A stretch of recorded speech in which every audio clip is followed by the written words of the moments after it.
Alright, hello everybody, we are back with another session of world building in Unreal Engine.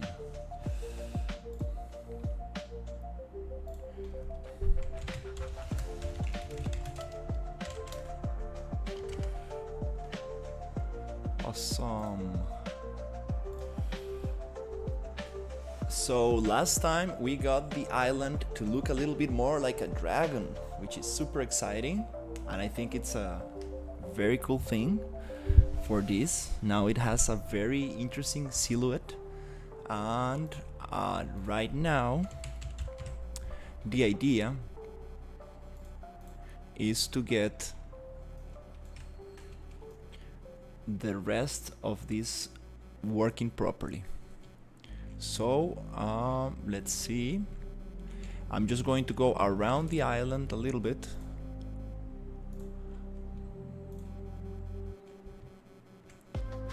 And the idea is to just push all the little mountains down, so we don't have any mountains out of the water. Just give it a quick double check to see if everything is looking nice.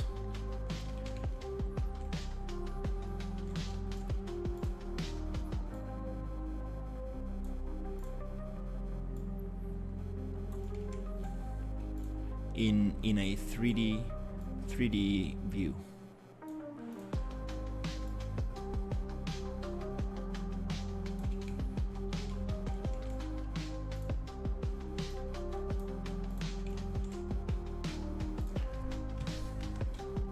Awesome. That's nice. Here we got some mountains that we can actually push up and down like this into the water. Nice. Just making sure there's no like very noticeable artifacts, even though these areas might not be accessible or visible. It's always nice to keep an eye for those little details. Hey Chris, how are you? So right now I'm just gonna push some of these down.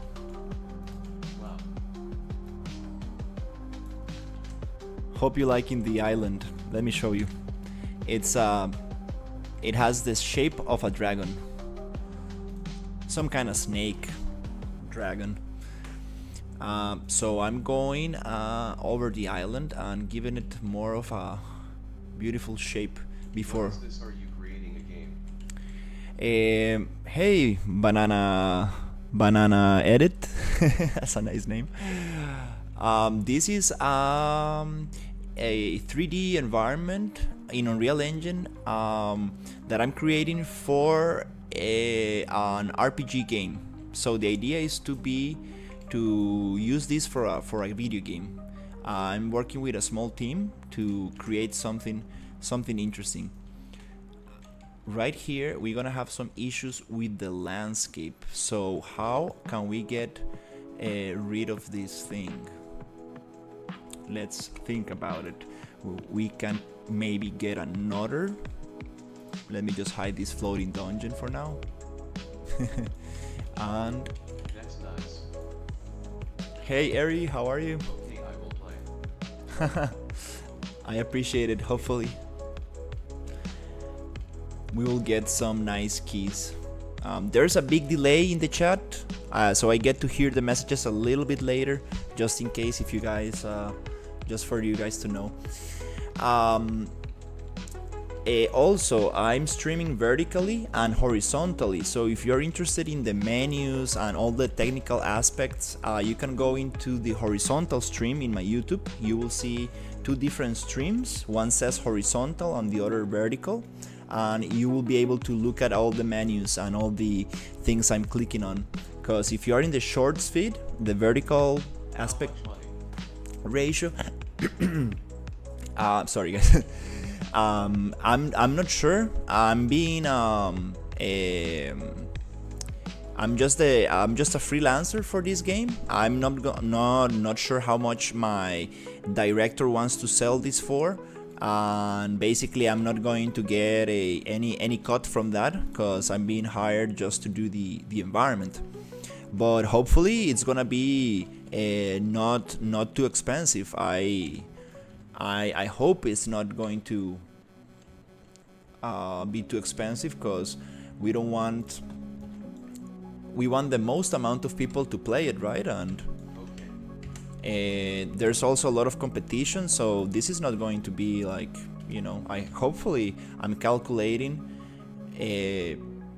not sure, right? Like I'm just throwing like a random number, but not below $20. I think it's gonna be something around maybe 15 or something, but who knows, right? It's on the director decision to do this. And I don't know, he's planning to do like a first small version of the game and then add more expansions to it, but I'm just what's the word, just guessing, right? So don't take my word for this. It's his project, and he's going to decide how much what he's going to do with it.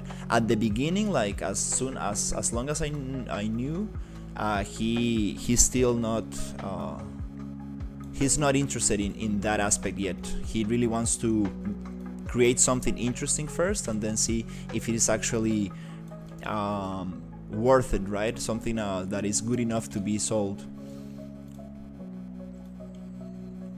But so far I'm very happy with my team.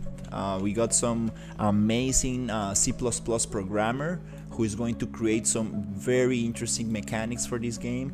And also I like the story of the game. It's super interesting, and the storyline, so I'm pretty happy about those aspects.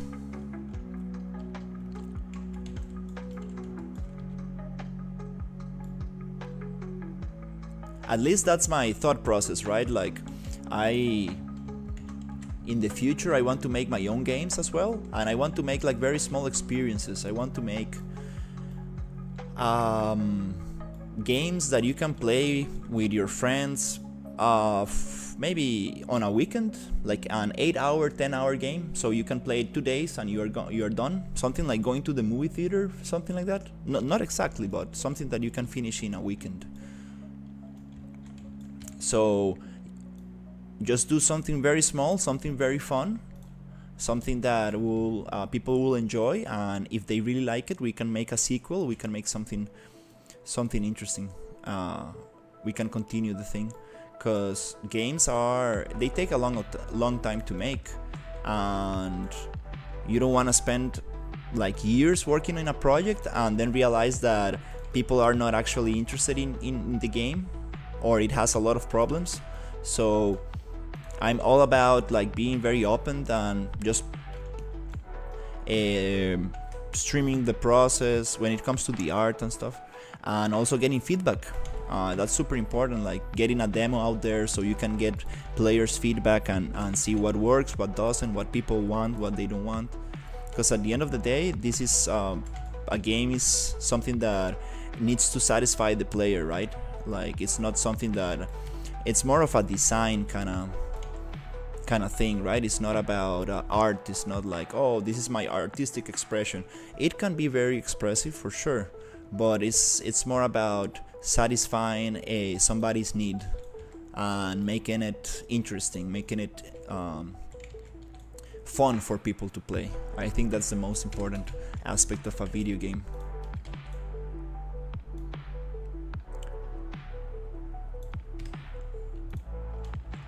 It's a very interesting medium.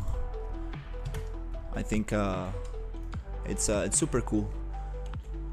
And when you get that nice gameplay combined with beautiful visuals, wow, magic happens.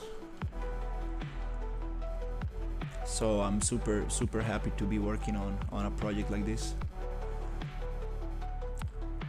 Okay, so here we do have more floating mountains. Let's get those pushed a little bit. And we're gonna change those for snow mountains, right? Because we don't want these green mountains right next to the to the other ones.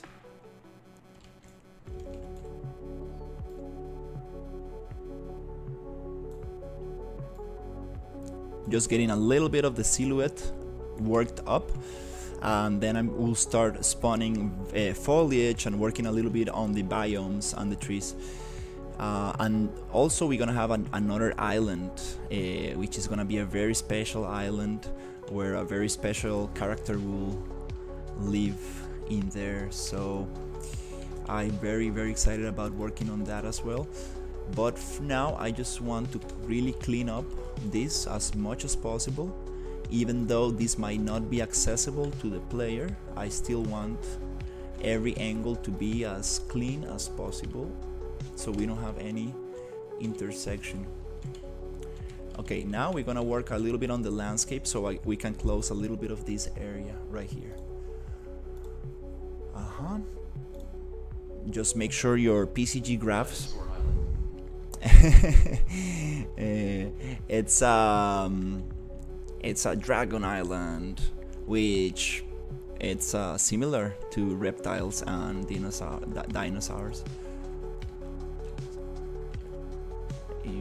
If I'm pronouncing that correctly. Hey Fino, how you doing?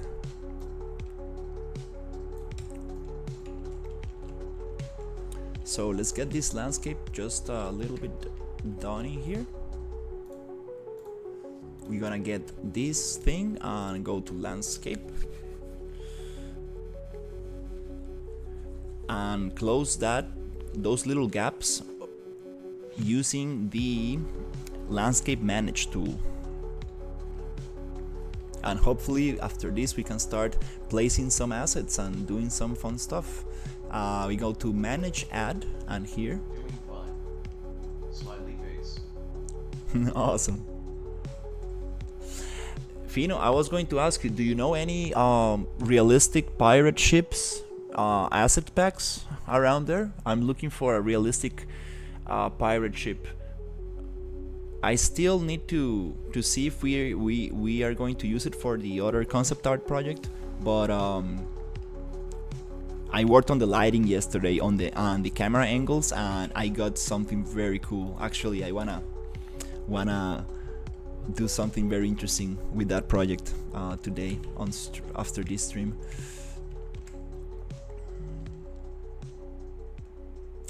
And at the same time, I'm starting my new job on October 21st, so I'm like, oh no, I want to keep on streaming, but I won't be able to stream that much. I still want to do an hour of streaming per day, if that's possible, maybe at night. Because I do want to keep up with my YouTube channel. I'll try to make more tutorials of everything I've been learning and release them as short videos. I think that's gonna be very interesting. I need to take advantage of the short videos on YouTube. They are... To be realistic, most pirate ships in the past were stolen at harbors before being pimped into pirate ships. That's very cool. I didn't know that.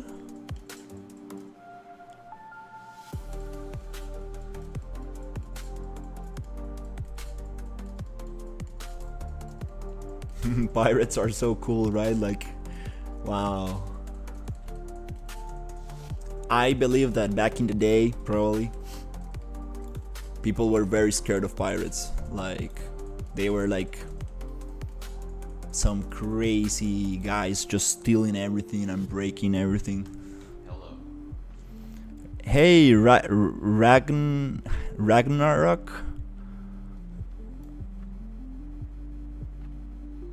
There was no other way for them to even get ships. Makes sense, right? Like, you need a lot of I mean, resources, right, to build a ship. It's just not easy, even nowadays, right? Like, just imagine how hard it was back in the day. So now I'm Today's pirates have guns. yeah, the world is a crazy place.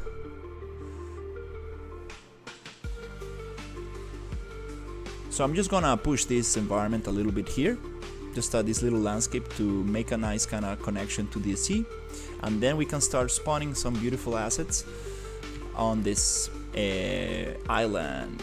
Yay. Just a reminder, guys, if there's somebody watching the vertical stream, meaning that if the aspect ratio is just like a short video, right, on YouTube, you can go to my channel and click on the horizontal stream. That way you can see the menus and all the technical aspects that I'm doing inside Unreal Engine, because I'm dual streaming, one for the short feed. People are watching. The easiest way for a group of pirates was to unite and steal a big ship before scaring the shit out of trading ships. Oh yeah. Yeah, I mean, I got people on the vertical stream and I got people on the horizontal, so you guys can talk to each other through the voice chat. But just letting you know, because some people ask me like, hey, why is the stream vertical? Don't worry, guys, I appreciate you. I appreciate it. Don't worry. This process is much it's about recording the process, about documenting the process, about sharing my knowledge. And I know there's a lot of people who watch my live streams after I go live, which I really appreciate. And I also appreciate the people who help me with the technical aspects of Unreal Engine and stuff like that. So I'm very, very grateful for anybody. I do like the horizontal one, you know, cause And tutorials should not be in shorts. I know, but you need to understand that the reach that you get from shorts video is much higher. It's it's to get discovered, right? It's an introduction to your channel. I've been getting a lot of people interested in the stream through the shorts feed. Once they like what I do and they wanna join the horizontal stream, they can just go and join. And that's how I've been getting a lot of people interested, because they're just scrolling on their phone and they're like, hey, this is kind of cool, I want to see what this guy is doing. You know, I understand like the vertical stream is not the most cool thing, like it's not like the nicest thing to watch, but it's a good way to get new people interested, which has been working very nice for me. The shorts of your channel never reached out to me. Sad face. My shorts are pretty are pretty bad. Please don't watch them. I got a short with I think 16 dislikes or something. So I understood that they were not the nicest shorts. And also, when a lot of people dislike your short videos, it means also something positive. It means that YouTube is pushing your videos to a new audience, and this new audience is like, why the heck I'm getting this? So they dislike it and they're like, nope, I don't want to watch that. But also means that the shorts are very low quality, and there are some people who don't want to have that in their feed. So I really appreciate that as well. You know, people giving feedback just by disliking something is super important as well. If your shorts are really bad, we really should not watch them. Laughing face. I don't recommend you watching my shorts just yet. You know, give me a chance and I will make better shorts. Right now they are not so cool, so don't watch them, please.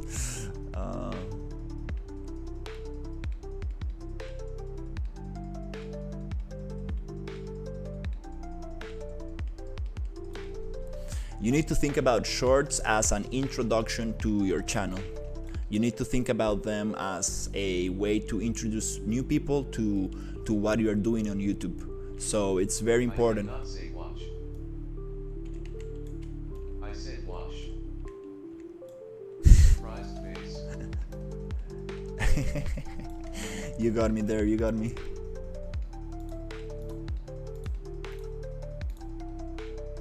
I know someone called FPS God, he's a YouTuber also, and he has 5 or 4 subs.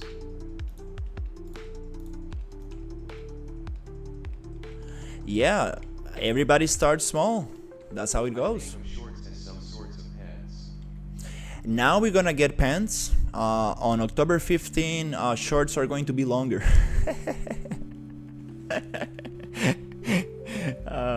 So you will be able to make longer shorts, which we might be able to call them pants now. This is a joke that I heard from Pirate Software, a very well-known streamer who worked in Blizzard. Pretty cool guy, I would say. Pretty smart guy as well. So yeah, super exciting thing. Yep, my YouTube has been getting. First subscriber. Oh wow, that's very impressive.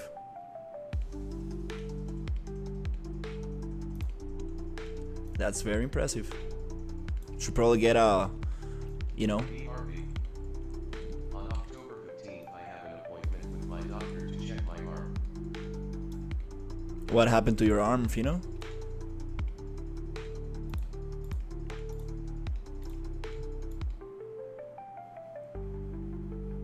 I hope you don't have wrist problems, dude.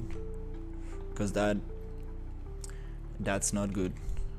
I wanna get one of those vertical mouses where you don't twist your wrist, cause like especially if you have big hands. I mean, small or big hands, whatever kind of hands, you should probably use an ergonomic mouse. We spend a lot of time in the computer. You need to stretch out.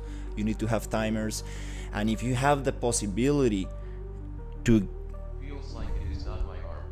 Oh Jesus. Oh my god, that doesn't sound very nice. Fuck. No, it's a whole arm playing tennis arm. Oh, you play tennis. Oh, okay, I see. Yeah, I mean, definitely go check it out, cause it's good that you play tennis. I'm pretty happy for you, but definitely go check it out. Yeah.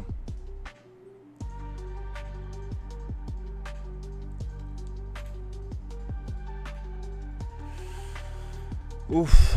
Yeah, my mom got some back issues. She's gonna get a little surgery. Nothing serious, but she told me, dude, I know you're gonna be working on the computer a lot, like for the rest of your life. Play tennis. It's called tennis arm. Okay. The thing you have, it's called tennis arm. Okay. I've never heard of that. Shit, I will. I hope it's nothing serious, dude, because damn. I do sometimes get backaches, like, because I'm a very long, like, I'm just a very tall guy, and longer stems, they break easier than shorter stems, so I need to be careful with that. I used to work in music events, and I used to carry a lot of heavy weight, and just it was not good for my back. Just pulling stuff around and stuff, That's that kind of thing. So, yeah. Healing takes from 2 weeks to 2 years. Are you serious? And is this arm your main arm? Like, are you right-handed or left-handed?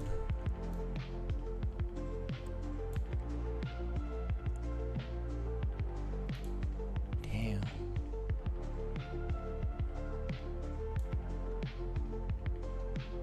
Oh, dude, I'm sorry, dude. I hope you get better. There's. But this tennis arm is working overtime already. It is the main arm you use for your mouse. I mean, it's the same arm you use to control the mouse on your computer.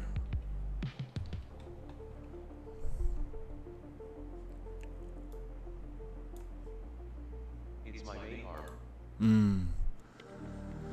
Oh shit. Well, yeah. But the head still works. I mean, it's all connected, right? It's all connected. Yeah, I hope you can find some kind of physical therapy, some kind of exercises that you can do to help out. Damn, dude. I hope you get better. yeah, like people don't talk about this a lot, but you really need to think about your body health, your health in general, right? Like we are like not meant to be sitting down on the computer for hours straight. I had a little back ache on my eyes today, and I was like, should I stream today or should I just take the day off?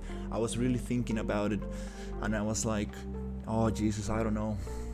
And then I took a shower, had some food, drank a bunch of water, and I was like, cleaned up my glasses, and I was like, yeah, let's just do it. But we need to take it easy.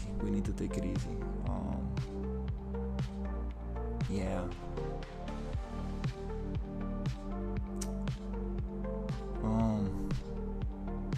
This is a big topic, actually. Very, very big topic.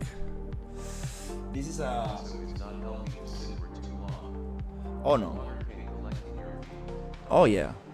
This book, it's like a back exercise book. It shows a lot of exercises that you can do in your home for the back, for back health. Hey, Ragnarok, am I pronouncing that right? Ragnarok? Sorry, I should probably know better.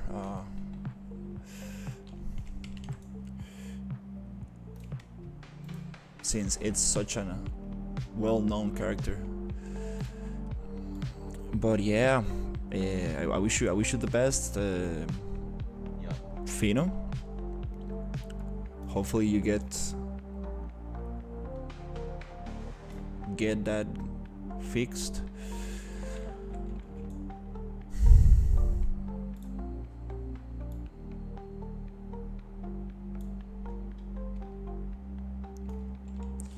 Okay, this is nice. I'm going to continue with the flatten tool right here, and I'm just going to push a little bit of this coastline. I want to push it out a little bit like this to create some coastline right here.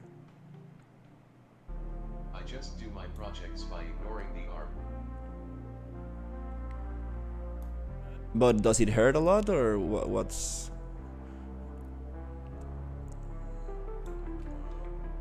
Hopefully it doesn't hurt too much. There is another person watching, but they aren't talking in chat.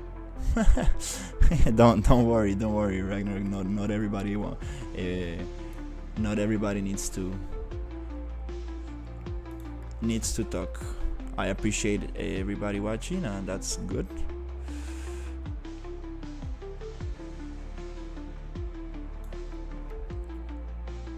So I'm going to get some of this flattened brush and just push it out a little bit like this, and then erosion to get some of this. That's okay, not gonna work too much on this. A little coastline. I'm going to join us in widescreen lip stream.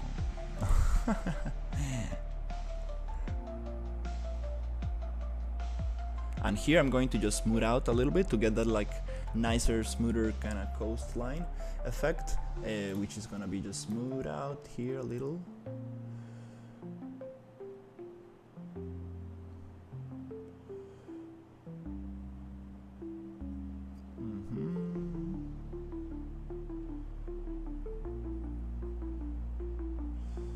Yep, not going to touch this too much because we still need to define what's going to happen with this area. But the idea is to... Nice, now the dragon is looking better. Oh, we have another little piece of the landscape that I need to change. Oh, those are... It came much easier than I thought. I thought these changes were going to take me like a long time, but it actually was not that bad at the end. Let's see. Let's try to push this one here and a little bit up. Just to block out a little bit here and close this little gap around this area. I like something like this. That's kind of cool. nice.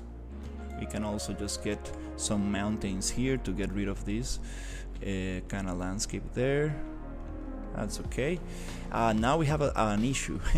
You see this river? It's supposed to go out, so we're gonna push this out to the ocean through this part right here. Okay.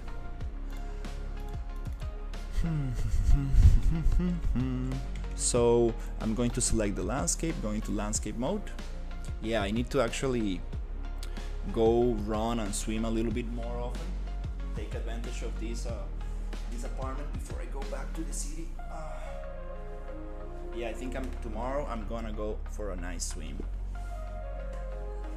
Since I really would like to see this island with mega scans. oh, just wait for the other stream. Just wait for the other stream. I'm actually, yeah, I'm pretty excited about the other one too. Let's go to flatten. I enjoy low. Bit of sand over to the right. Yeah. We're gonna get that a little bit better. Don't worry. It's just right now I'm trying to just block out a little bit the direction of the main details, and then we can get to the primary details, and then we can get into like the nicer little things. For now, I want to really make more sense of this, because we have some rivers that are not able to find its way back to the ocean. For example, this river, we need to close it, so we're gonna go back to landscape and flatten out a little bit here. We're gonna get this going here with the flatten brush and just go like and close that gap right there. Boom, boom, boom, boom, boom, boom, boom, boom. Something around those lines, and then we're gonna try to give it a little bit of a curve right here.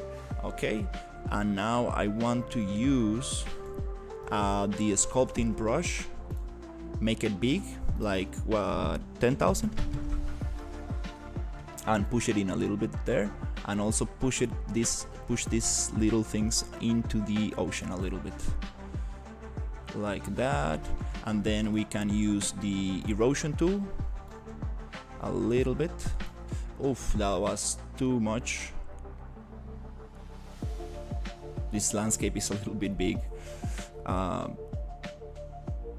It doesn't like to be. And I recommend maybe breaking, if you're making a very big map, maybe use several smaller landscapes, because working with a very big one, it starts to become a little bit difficult. So I'm going to go into sculpting and just pushing this a little bit nicer. Also, I think I'm just gonna smooth it out. Here, this area needs a little bit of work. But yeah, for sure, we're gonna get back to that tropical coast and get that sand looking nice with vegetation and everything. It's gonna be super nice. I just need to get this approved when my team is super happy about this. I will continue with detailing, because if I add the detail and then they ask me for changes, it's going to be a lot of things to work on. It's gonna be a little more difficult to get those changes implemented. So yeah, I'm pretty happy with this little river just going into that direction. It makes it a little curve, and then I'm going to push this into the ocean as well. So let's just push it out. I see it has a little curve right there. Make it straight. That's nice. And then we go back to landscape and just push it down a little bit. Where's it? Sculpt and shift to just push it a little bit in there. Nice, that's it. Yep, we can even push maybe this little area right here to get it nicer. That's cool. Something like that.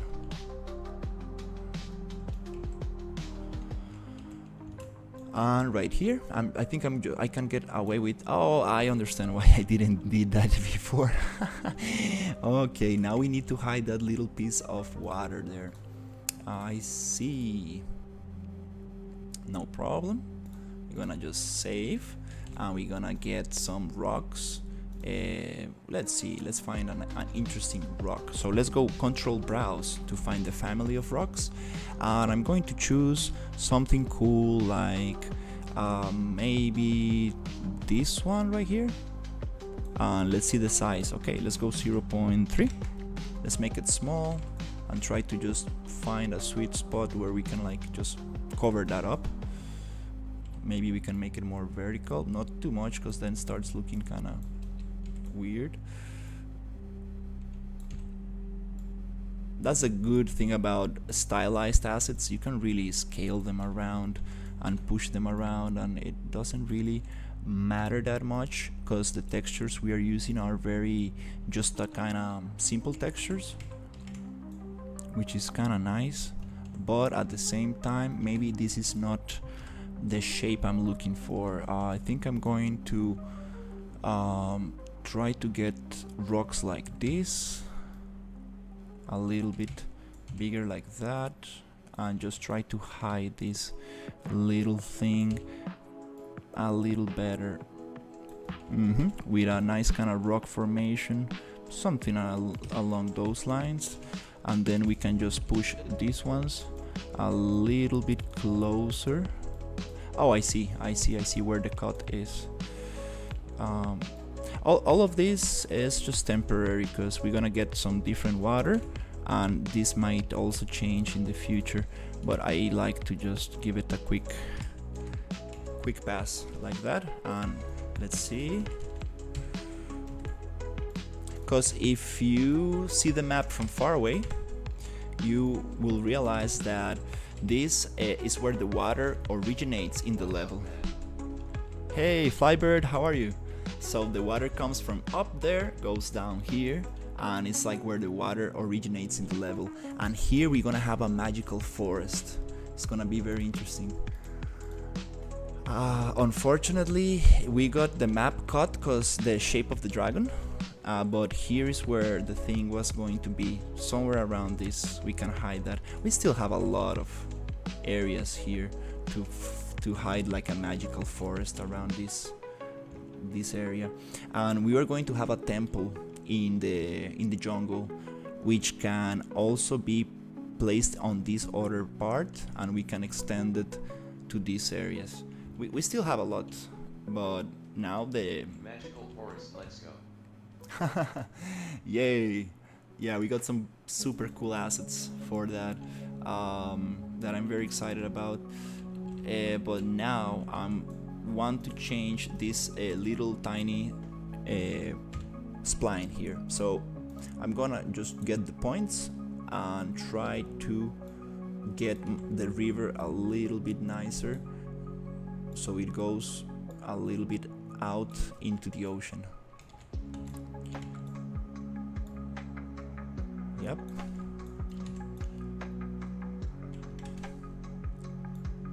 A little bit into the ocean, like that. The problem is this the start of the... Can I delete those points of a spline? Delete spline point? Yes, awesome. Delete spline point. We're gonna make this river a little bit shorter since we already reached the ocean. And here I'm going to try to find that spot. Right now I am migrating all models I bought on CG Trainer into two combined model project for easier migration into new projects. Oh, that's very nice. Yeah, I migrated some stuff yesterday. Thankfully it was pretty quick since it was just low poly things, so that was good. So here I'm going to okay, I'm having some challenges here. I need to get all of this and scale it on the z-axis and push it down into the water just a little bit so it feels more believable. And we have a little landscape issue right there. And here we're gonna just try to push this down as well. And this one is going to be, Combined model project. oh wow,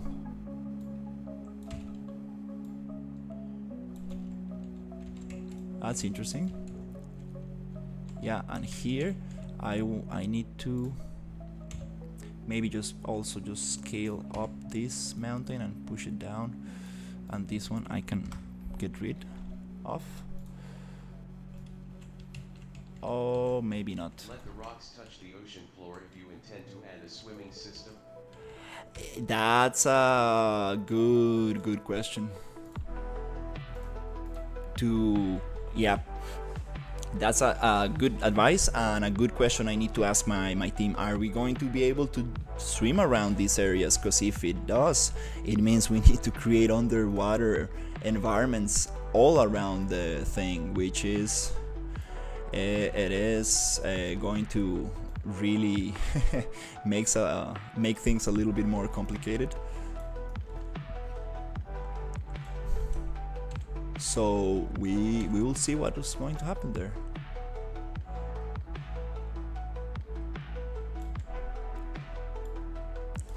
Okay, so here I'm just going to push this down a little.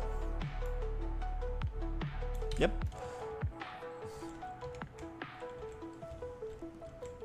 And now I kind of want to see the landscape only, because we do have some issues here, which I kind of expected to have. Let's just go around the island super quick to see if there's something floating.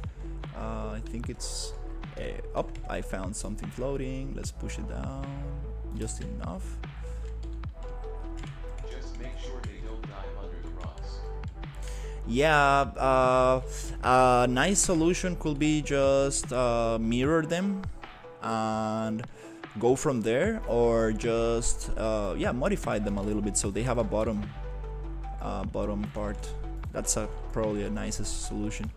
Just modify all the rocks so they have so it's a closed model, right? A little bit what we were talking about with the megascans, which I did yesterday because I needed a little piece that was opened up. Okay, cool. So now let's get rid of the landscape that we don't need. So here I'm just going to see what happens if I select this landscape. Do you know how to isolate one specific thing in Unreal? I know it's possible, but I totally forgot how to just isolate one single object. The other solution is just put snow mountains and get rid of all the mountains for now. Hide them, I mean. Prevent them to dive too deep. Place a big overlap volume under the landscape to teleport players out of the water if they dive too deep. Or just a breathing system. If you go for too long in the water, well, you're out of oxygen.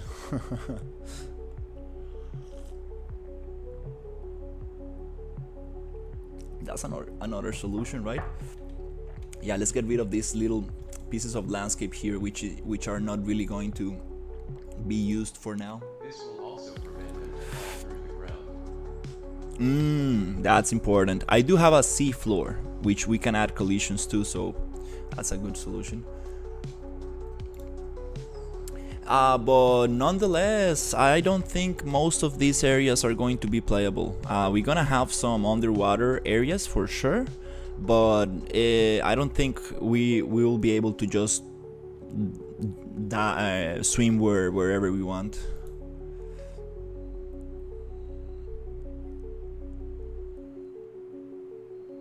Okay, I don't want to add, I want to select. Oops.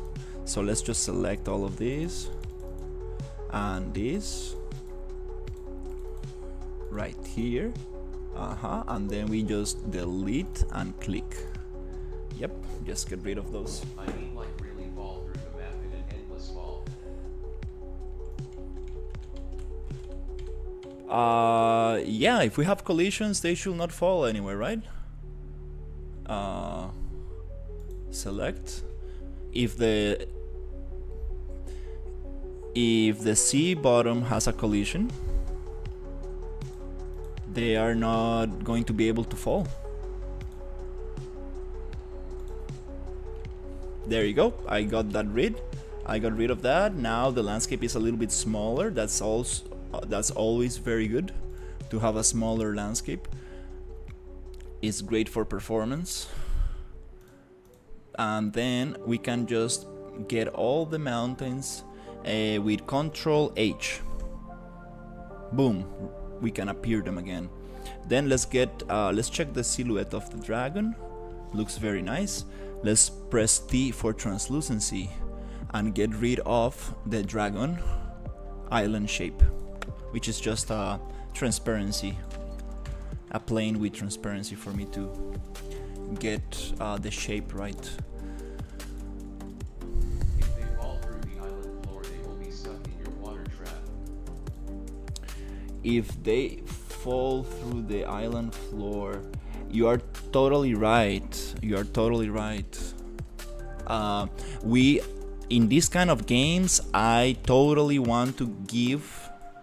I would like the character to have a teletransportation stone. I don't know if you played World of Warcraft. You have a heart stone.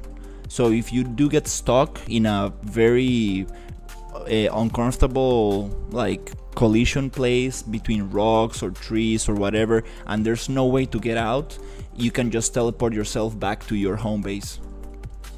It has like 1 hour of cooldown or something, and then you can do it. I think that's a very nice thing to do in case, like, because we might run into those issues where the character just gets stuck in some places. And when it comes to the ocean, You don't need that. I would like to add a breeding system, which these are not my decisions, right? Like, I'm just thinking of that. But Make sure they teleport to the nearest safe zone. no, I don't want like something that puts you out of the game, you know? Like, you know what I'm trying to say? Like, let's find for in-game solutions. You run out of air, there's a water monster, there's a magic stone that you can use to get teletransported. So let's just not talk to the game master in World of Warcraft and tell him, hey, I got stuck and you unstuck me. No. Let's get something in game so people don't get pulled out from the experience, right? And just breeding, having a breeding bar, like most games have done for years. You go too far, you wait. I don't know if I don't know if we are understanding each other, dude. Yeah. I don't know if you mean what I don't think I'm understanding what you're saying. Want to place a monster under the island. Laughing face. I don't think if you're getting my point. I'm saying that if for some reason the player decides to jump in the water, or for some reason it gets like out of the map into the water and he's not able to climb back up. Add breathing and stamina depletion. Yeah, Laughing face. exactly. Some kind of system that if you wait for 1 minute or something, you will get you will probably like just drown and you will get back to base. So it makes sense inside the game, and it serves as a teletransportation system for the character to go back. Right? Like pretty simple solution, right? I think it's how most game do that. I believe it might work nicely. So yeah, we got most of it. Trying to make this game like Elden Ring, Zelda, or anything.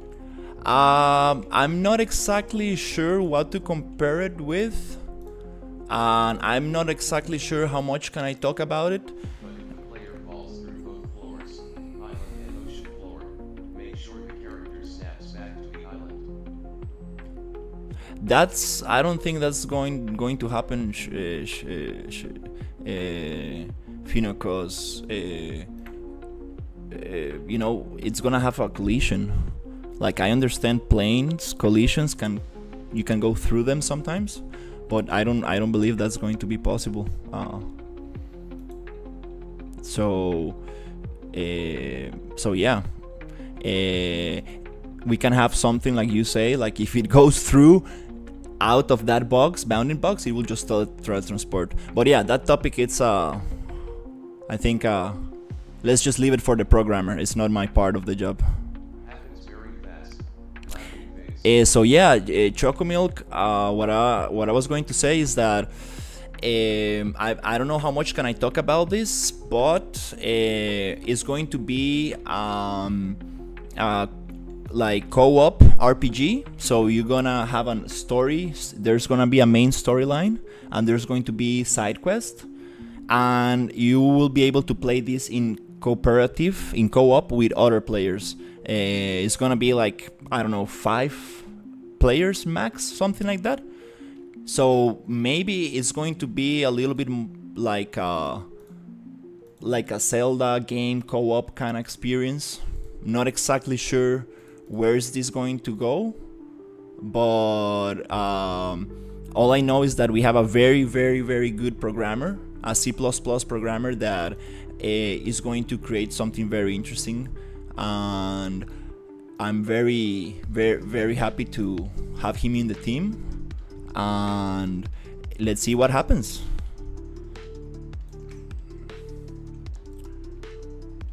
I think that we're gonna focus on. You can say how much will it cost. No, definitely I don't have a clue about it. I'm being hired to create the environment, and I'm not going to receive any income from this game apart from my hourly pay, so it's like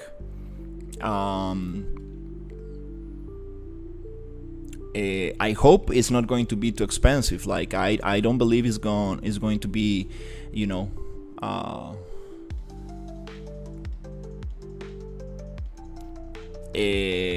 there's a lot of competition now in video games. We don't wanna, like, if this was my game, I wouldn't be selling this for too expensively, like for too much. I will probably put it at maximum, like The game will probably cost less per person than the assets in the project. Laughing face. most likely that's what usually happens. I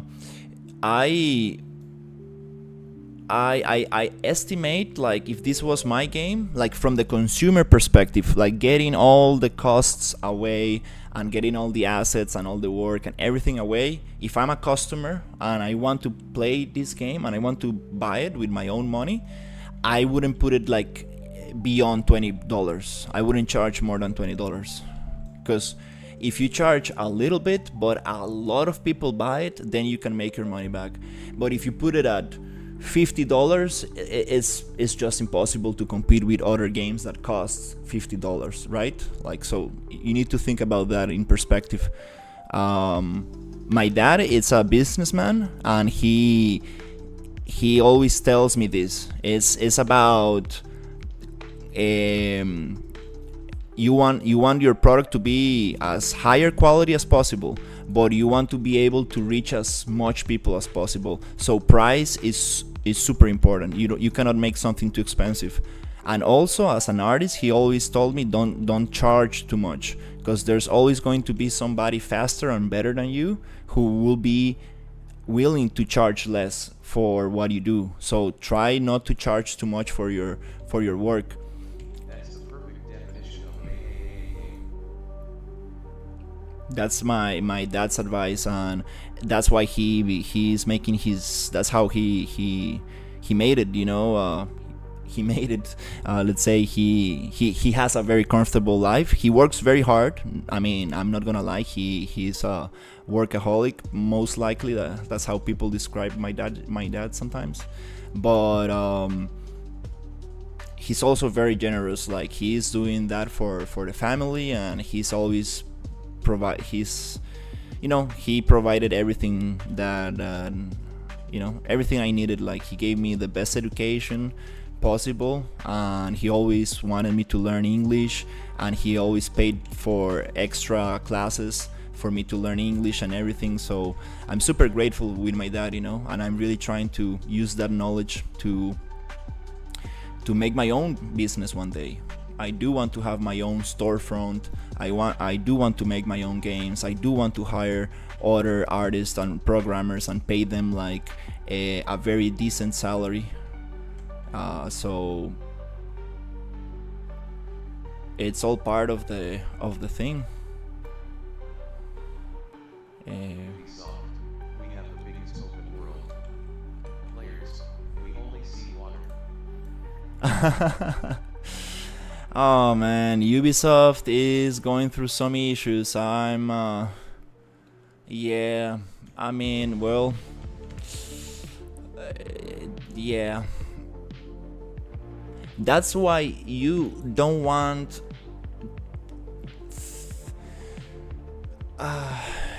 studios to get too big.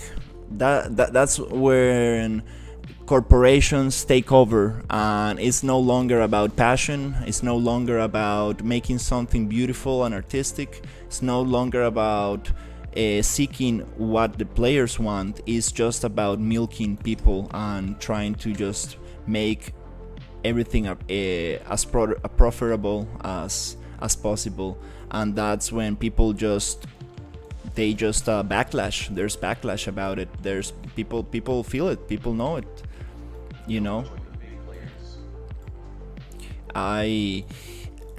I always thought that working on a AAA studio is probably the best thing to do. You get to know probably the best artists, the best programmers. You get to know how things are done, and I do appreciate AAA studios. They have spent a lot of money and resources trying to create pipelines and trying to really develop technologies for others to learn from, right?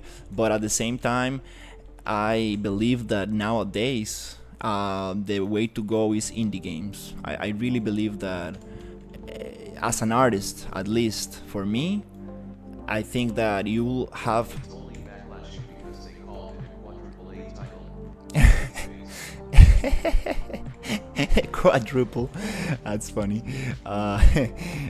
Yeah. So yeah, that's my take on it.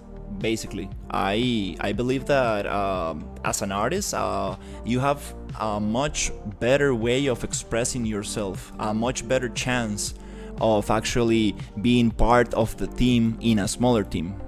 If you look at the original Halo games, they were a very small team, like very small team. You can put them all together in one room. They all see each other faces, they all work together. They were a small family, and that's why the original Halo games are legendary, right? But nowadays, it's not that like that. It's not like that. It's no longer like that. Soul and bones, for example, your NPC has experienced the action you should have been experiencing.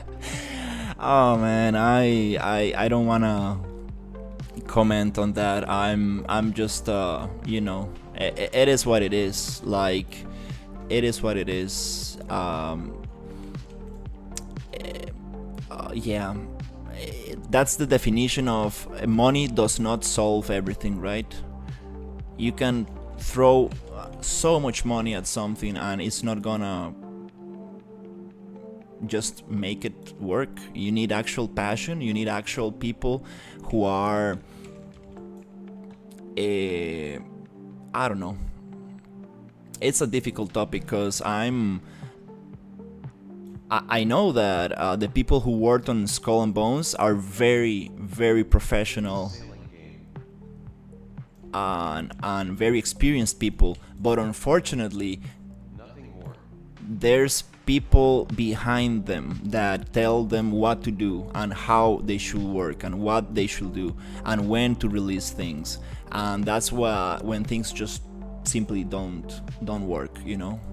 You have the corporate greed and you have the executive side of things, and that's when basically, you might have the best art director in the world, and he will tell you, please, this game is not ready, we cannot ship this today. Like, I'm telling you right now, like, this is not ready for to be shipped. And the executives will be like, I don't care what you said, just get it done, I want this game to be on the store tomorrow. So that's why you see things like that. It's very, very sad, because What is the scale of the map compared to the player Is it a compact map open world? What size? thank you so much. I don't know why your McAfee's messages get so delayed. Hey, Sci-fi looks bad these sauces because they don't give the artist enough time. CGI, yeah. not sci-fi. How are you, Perpetual? The evil below. The map, it's this size, and let me show you how big it looks accordingly to the player. Let me just finish this little detail right here that I totally forgot about, and I will show you. It's a pretty big map. It's a pretty big map, but not all zones are playable. We are taking a little bit of the World of Warcraft approach, where basically you see a lot of mountains and a lot of areas, but actually the World of Warcraft map is not as big as you think, but they use very clever techniques to make it feel huge, which actually it's very interesting to study a little bit of the world building inside World of Warcraft. I think that these environment artists from Blizzard, like, wow, these guys are very... I was interested in the scale from the player view. Yeah, let me get that going for you. Just give me one second to push this little thing around here, and let me go back to selection mode, and let me activate the biomes for you, because I want to show you a little bit of the forest and what we got. So let me just save everything right here, and into the PCG, procedural content generator, I'm just gonna activate a little bit of the forest. Let me just drag it here.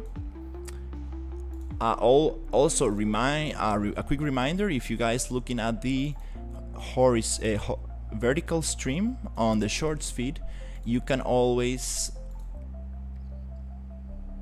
Trust me, that map is huge. is this the spline? Okay, yeah, this is the one. We got an error right there, which I'm not sure why. No problem. Let me just play it for you. Let me just activate the orange forest super quick. The maps I have made in the past use huge distance props. It really adds to the sense of scale until not adding to the actual playable area. Yes, you got it right there.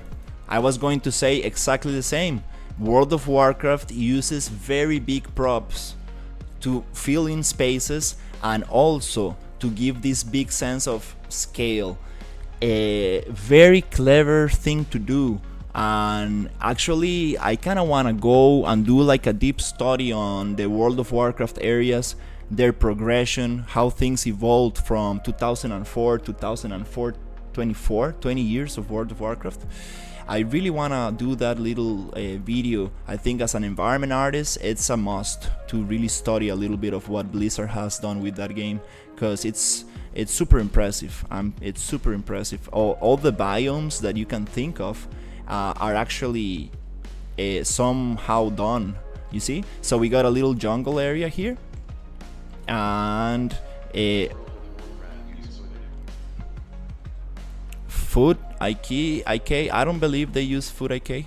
No, I don't think they have an ankle twist on their game. Let me activate this. No, they're not flat, but it's World of Warcraft is not really about that. World of Warcraft is about... Let me get the burnt forest activated as well, just so you get a better idea of the map, and then I will just play, because I really want to also check performance. Now we're gonna spawn some trees in here using the procedural content generator. which is amazing, an amazing tool to get some little trees and things spawning. So yep, it's time to play. Final Fantasy XIV also does not utilize footing for proper code placement. And then we have this little jungle area. Yeah, it's not necessary for a game like this other forest that we're gonna change, and we have my favorite environment, which is this swamp environment. And let me just show you the scale of the map, just so you get an idea. I'm gonna play from the other village. I'm sorry it's taking me so long, but I wanted to activate everything before showing you, just so we get a better idea of how things are actually placed. It takes about 20 seconds to play the thing. I want to tell you, Perpetual, if you want to see the horizontal stream where I have all the menus of the game, you can go into the YouTube channel and check the horizontal stream. So as you can see, it's huge. Here we are on the starting village, and I will try to go up the hill and show you a little bit. This is a little bit of a nice kind of slope I was working on. We got a lot of floating trees and stuff I need to adjust. Yeah, I'm really enjoying this stylized thing, and soon we will have these stylized characters and a little bit more stuff going on, which is gonna be amazing. Here we have a little bit of a slope problem. I need to work on that. A little bit of texture issues right there on the landscape, but it's okay. We're gonna get the interiors going and stuff. Not for every single building, right? But I want to have a lot of interiors. So this is the scale of the map. Let me see if I can show you a little bit of the city, this little town from up here, and then can I see a little bit of the world from here? Oh, that's a nice kind of... I need to work on these views a little bit better, trim out some trees and actually work on the height so we can actually get a better sense of the scale of things. And also the vegetation I had... Oh no, I fell down. Oops. Yeah, you see, that's what I'm talking about, Fino. You see, we got stuck. Oops. I really need to work on that. Thank you so much. Let me see if I can go back to that area right here. So yeah, from here you get a look at the whole village. I do want to cut out some trees. It looks very repetitive and a little bit boring, these trees. We're gonna work on that. And this forest, actually I need to change. I really like this style, but we are going to use Cinti polygon assets for vegetation only. My team told me that we need to keep the style consistent. Added fog and lighting details, etc. will look very nice. Yeah, lighting is gonna be a big deal for this. I'm very excited about lighting because I never had an experience like that. I never had an experience.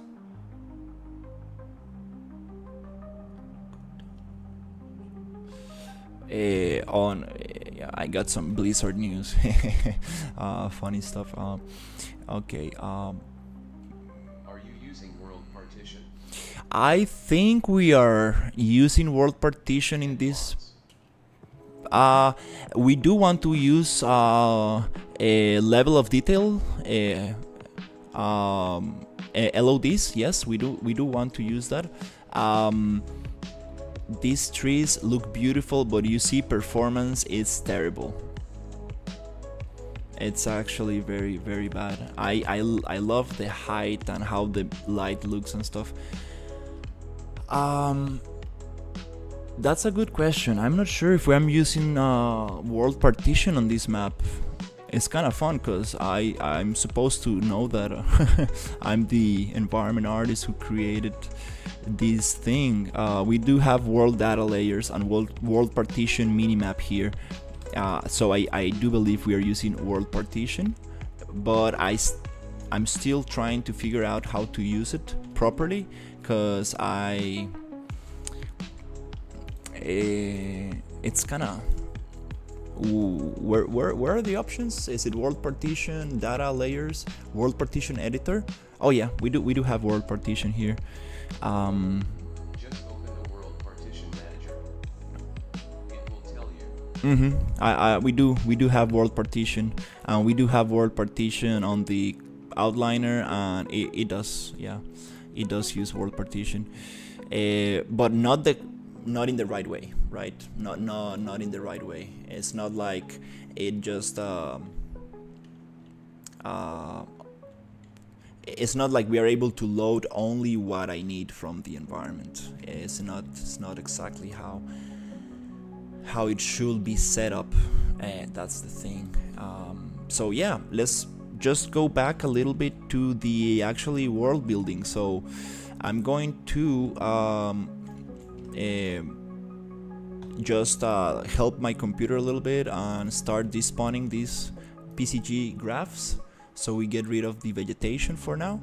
I'm using a combination of foliage tools and procedural content generation to spawn different assets all around the map. I'm getting an error here. I don't understand. Do I need to click on use multiple to get that going? Interesting. Is it here? Use select multiple. Oh, if I quit, it doesn't give me the error. Huh. Yeah, this PCG it's kind of interesting. Like it's a. Since it is world partition, if you want an actor to be able to leave one square of the partition, make sure it is set to is spatially loaded on.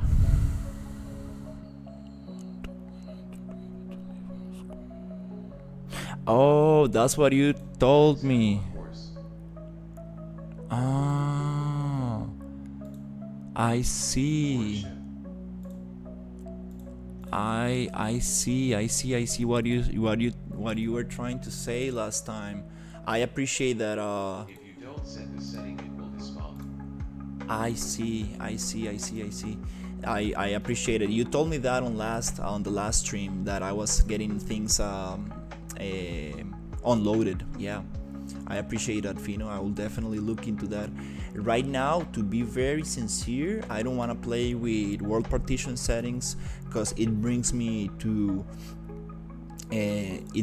some memories that I had with world partition. So I'm gonna leave that for the programmer. I kind of want to see what are we going to do, how are we going to work with this, because I'm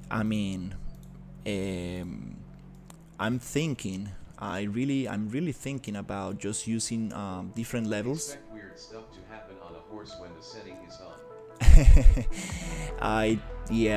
World partition means just weird stuff popping up and popping out, just appearing and disappearing. But nonetheless, I'm super happy with Epic Games implementing technology. It has been buggy, to be honest. That and blocks can be a pain. Yeah. I totally agree.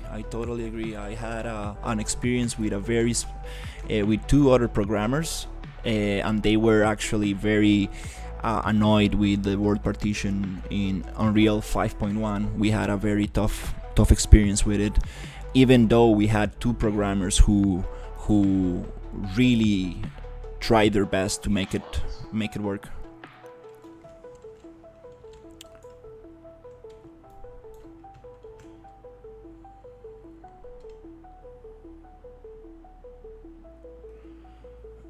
Another thing I wanted to I always mention to people, it's when you're working with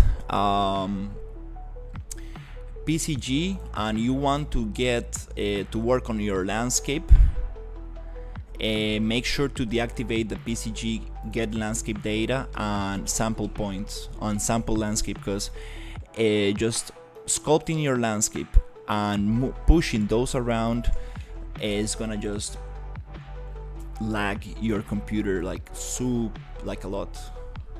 So it's a good practice to just deactivate those.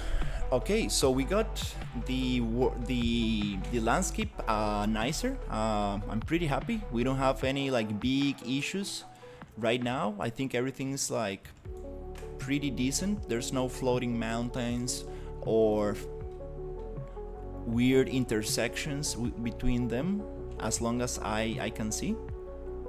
If I go around, we might be able to find ECG recalculation. Exactly. You are totally on point with that, and that will just slow things down a lot. And look, cool smiling face with heart eyes. Thank you, Alexis. This looks amazing. Hey, thank you. Oops, I changed the scale. I wanted to change the rotation. Let me show you. The island got a new shape. So what do you guys see here? What kind of mythological animal is this? Oh, let me push it down a little bit. I think if you guys are looking at the vertical stream, I'm getting there you go. There's also a horizontal stream where you can see all the menus and everything in my channel. Dragon. Yay, it's a dragon. Dragon. Nice. I know you want rabbits, McAfee. Moving stuff around also triggers NAV mesh mounts recalculation. Yeah, I'm vertical too. You guys, if you are interested in the technical aspects, NAV mesh mounts should be placed at the end. yes, that's not something that I'm going to deal with. That's going to be done by the programmer. I can definitely All landscape. help with that. No, landscape is only here, and then we have a bunch of mountains, little static meshes around. What kind of game is it, RPG? It's going to be a co-op 4 or 5 player action RPG with a main storyline and side quest, and that's as far as I know. I think McAfee said something and I didn't respond. Hollywood sci-fi looks bad these days because they don't give the artist enough time. Yeah, that's a problem. Yeah.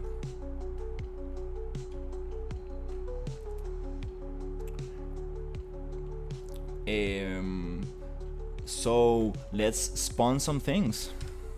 Let's actually work on some biomes right now. Yep, I need to do another small island, but I don't want to do it right now. I kind of want to give it a first pass to all these little islands right here. These biomes first. I don't really want to. So how can we start with this? Okay, first of all, let's try to change the vegetation for the green forest. This is the first area. This is like the starting village. How do you make it not like you?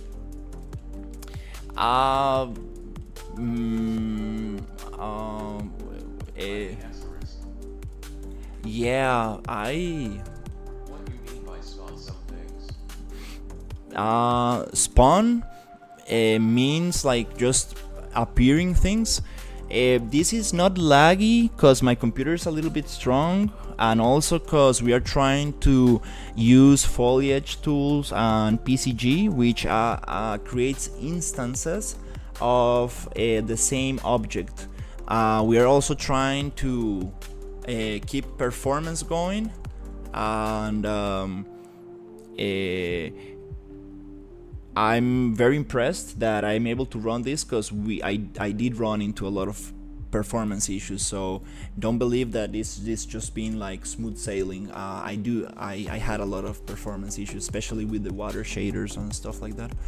So by spawning, I mean this. Let's go to green forest and let's open it up, and then go here, and I come here and I connect, and a forest should appear from nowhere. And this is super nice, but we don't want to use these forest trees, since the style is not actually compatible with the rest of the assets. I know they look super nice and everything, but we need to keep the visual style as close as possible. So I'm going to go and try to find some trees that fit better the style, because I know I think we have new trees somewhere. Let's see if the asset migration actually worked yesterday. There you go. We have some biomes, and then I have some static mesh assets here. Yes, we got some new trees. Hey, we got some new mushroom assets. Nice. And we got different trees that I want to use to make a nice forest. So In Second Life, people call spawning resin. resin. That's fun. Res comes from resurrection. People usually use that term to ask for somebody to revive them when they're dying in World of Warcraft. It's kind of funny. They use a lot of different slang in World of Warcraft. It's kind of hard to keep up with that. So I seriously don't know what trees should I use. This is one of the hardest things to do. Find like nice trees that go together and make sense. I like this one a lot. By painting over each asset wildly with a slight brush is going to further making it look like from the same universe. Not going to work in those trees though, carrot. Every year they say happy rest day. That's funny. Yeah, I totally agree. McAfee, I think that we can definitely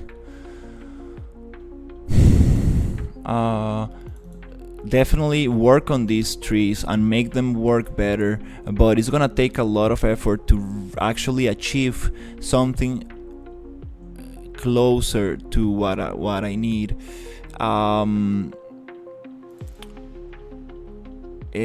I'm looking at every single tree, and most of them are from different packs, so I think I'm just going to look here. We have two types of trees. We have this one, and here is where things become very interesting, because you need to be very creative on how you use these assets and actually spawn some things. Those are very beautiful kind of things. So what I'm going to do for this tree, look at this, these are just images as a background. We call those imposters, because they actually just are just images of trees on a plane. That's kind of funny as a background, far away asset. Usually Quixel Megascans trees, they become just planes, just images when you get very far away. Inside Unreal Engine, it's called an imposter, because it's not the real asset, it's not a LOD, it's just a plane. It's like the lowest level of detail, let's say, it can get to. So let's get into the fun part. So let's spawn some, actually let's get some let's swap these trees. Where is the PCG graph? I thought it was open, so let's just open it back up, which is a green forest, and get this open right here. And now I'm going to open up the thing and go back to the biomes, which I want to add a set folder color of something green, so I know that it's vegetation. Let's just keep it like super bright green. And here I want to go to static mesh and write the word tree. Nice. So I'm going to place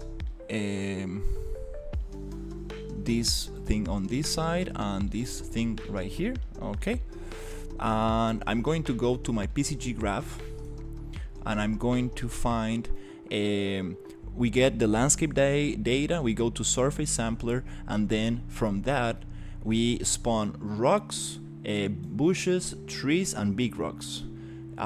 So let me organize this a little. Has a lot of nice different stylized trees in his packs.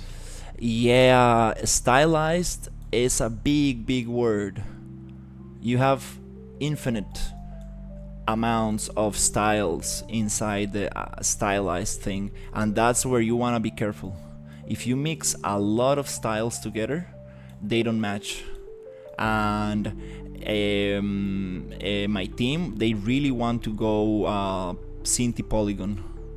I believe that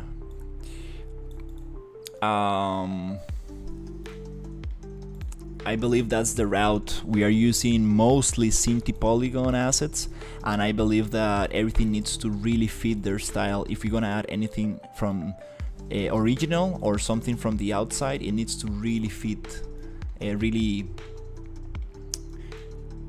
be that style. Really, it needs to match, right? That's the word. So let's go into trees and let's get the static mesh spawner. And here we have different descriptors. So yeah, the problem is that I'm world building right now. I'm not actually creating assets at this point. It really takes a long time to create your own assets and make them look right and everything, which I love doing, don't get me wrong, right? But since I'm just one environment artist on, there's only there's only me on the environment, working on the environment. I need to really see how can I use my time the most efficiently, on the most efficient way, so we can move forward with something. But I do want to create as, oh wow, this looked so much nicer than I thought.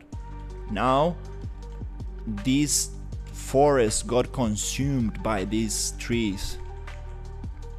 Hey, this looks amazing, actually, I'm not gonna lie. Wow. So it's a little bit overgrown, right? So let's just go back to the transform points, and here we can tell it the scale. Let's go scale 1, and we get smaller trees. That's really cool. Thank you. If you are more interested in the technical aspects, sorry I keep repeating myself, the horizontal stream shows all the menus and all the buttons I'm pressing. I don't know on which stream are you on. I think that you are probably on the vertical because your chat shows on the left. But yeah, guys, know that there's a horizontal stream where you can see all the menus and all the technical things if you're interested in the node connections and everything. I do want to make this into a tutorial so people can have it available, and I do want to create a small PDF or document that shows all the node connections so people can easily access it and they can easily spawn things, because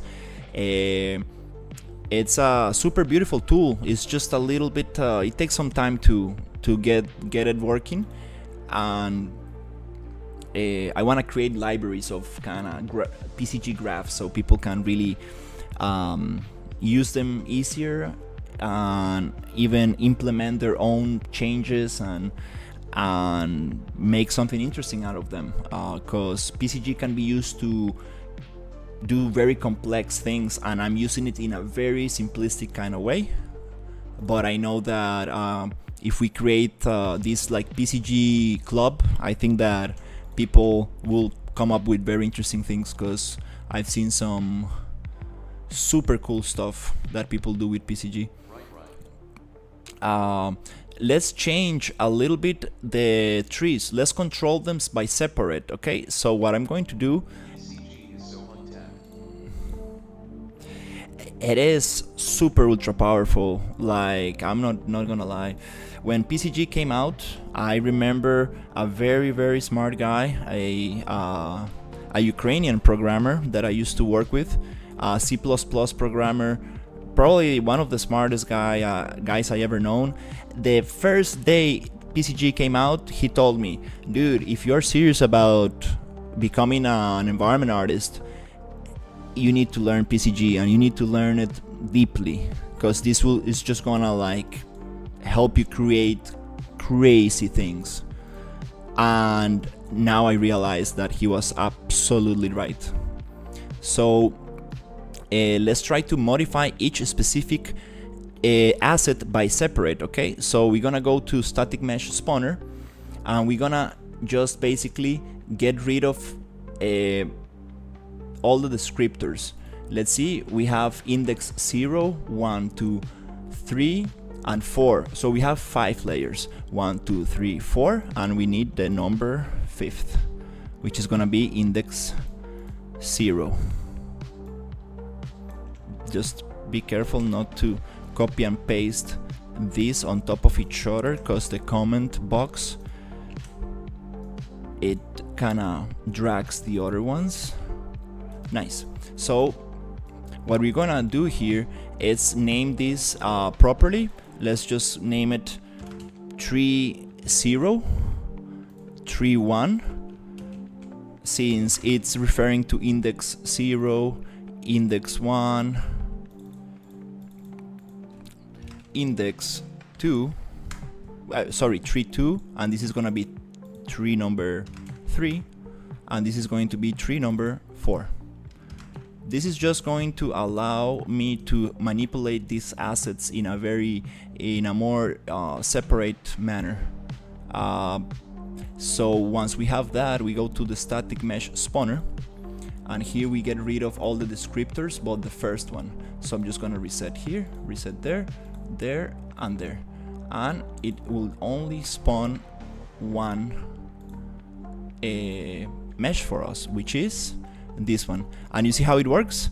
Like, we get far away from it and it becomes a little two planes intersected, and we go even farther away. My game does not do what I want, and I have to watch some vids to fix it. Wish you could and keep it up. Thank you, Mac. I will see you on a little bit later. So we got that tree right there, right? So let's go back and let's go to tree number 1, and basically we're just gonna get rid of index 0 and just leave index 1, and now we should be able to just get the index 1. There you go, and we can manipulate that by separate. And then we do the same with tree number 2. We get rid of 0, 1, 3, and 4. That way we are able to just really play with this one and give it like specific scales and specific rotations, and really just control it individually. I mean, that layer will be controlled individually. So let's get rid of, this is index 3, so let's get rid of 0, 1, 2, and 4. And here we gonna get rid of 0, 1, 2, and 3. That way it will only control index 3, and it will only control index 4. Cool. Now that we have all these separated, we can actually start naming this a little bit more appropriately, so we can identify what are we playing with. So let's take a look. What do we have here? So the index 0, it's this long, let's call it long thin tree index 0, just being as specific as possible to know what I'm dealing with right here. And here I'm controlling the index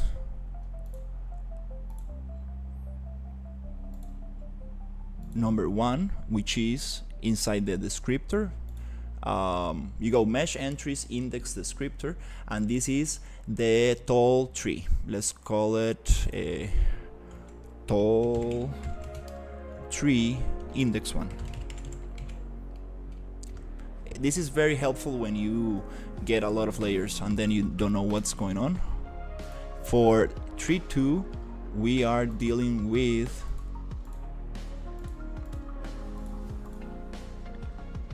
index 2 is a trunk, so let's call it mossy trunk. Mossy trunk index 2. And this color, I'm gonna make it a little bit more like a trunk color, so I know that it's not a tree, it's a trunk. And this is going to be, we can just delete the static mesh spawner and get a new one, so we don't have this bunch of indexes. But if we do want to spawn more things in the future, it's kind of nice to just leave it like that, which might not be the best idea, because it leaves the old name for things, so it could be confusing actually. I'm gonna set it up and then probably clean it, yeah, just so other people can work on this in the future if they need to. So here we have a very interesting, it's called tree portal. Okay, let's just call it like that. So we have a tree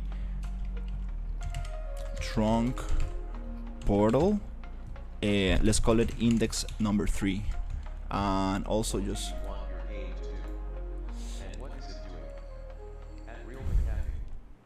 I think he left to work on his game. It's going to be a fishing game.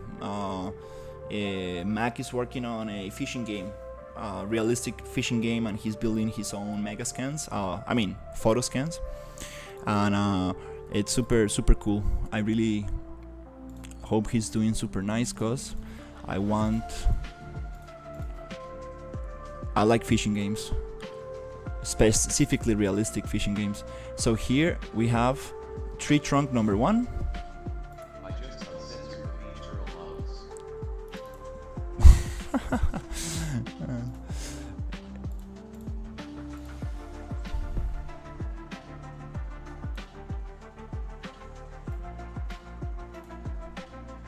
So here I'm gonna get index 4, mossy trunk index 4.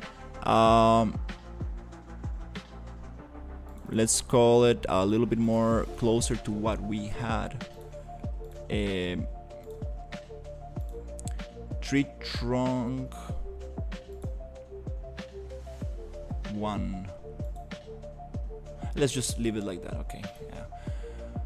Okay, so now on this forest we want to change a little bit the things. So the trunks are way too big, right? So we don't want these trunks to just take over everywhere. I bet you needed to change a lot of things. So on index 4, on transform points, let's make this scale smaller. So actually let's go scale minimum 0.5 and scale maximum 0.7. It's gonna make them a little bit smaller, and then let's do the same with the other trunk. On the transform points, I want to get them to 0.6, Not really. 0.5, and The uncensored is texture based. 0.3, 0.5. That's good. Let's work. And here transform points on this index portal. Is this the portal? No, this is the other trunk.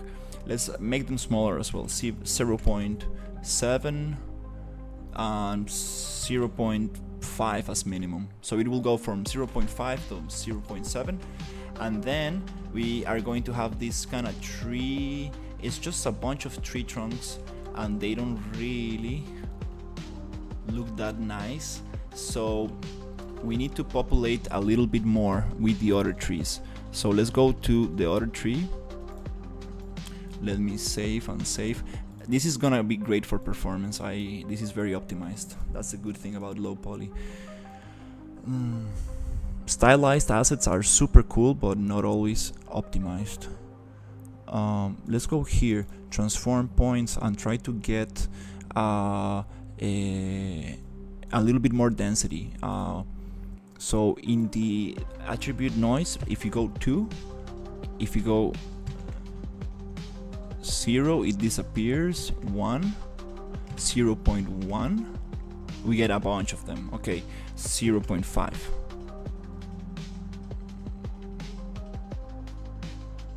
Let's see, density filter.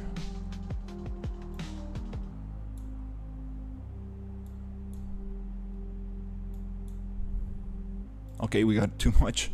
Oops.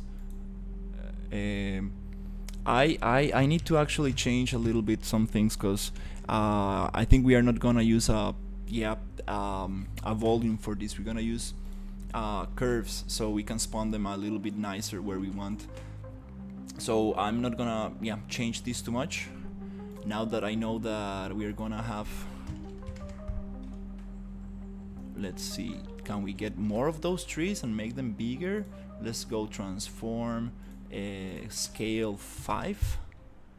That's too much, but it's kind of nice. Have them from scale 1 to 5. That's cool. I like this.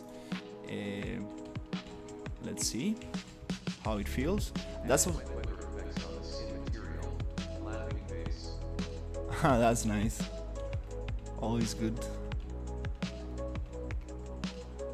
I like this forest, like very dark.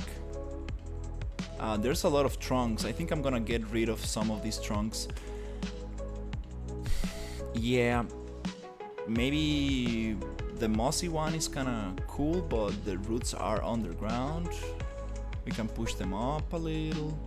Let's see what happens if we get rid of the trunk portal one.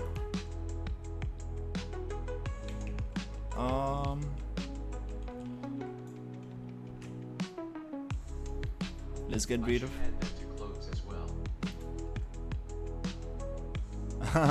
Yeah, that's nice.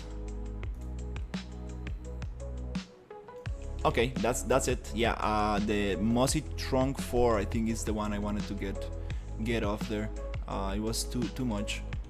Okay, so yep, you see how the LOD changes. But for clothes, I might want to use dynamic landscape weather effects to add snow layers on top. Oh, that's pretty cool. So we got most of this going.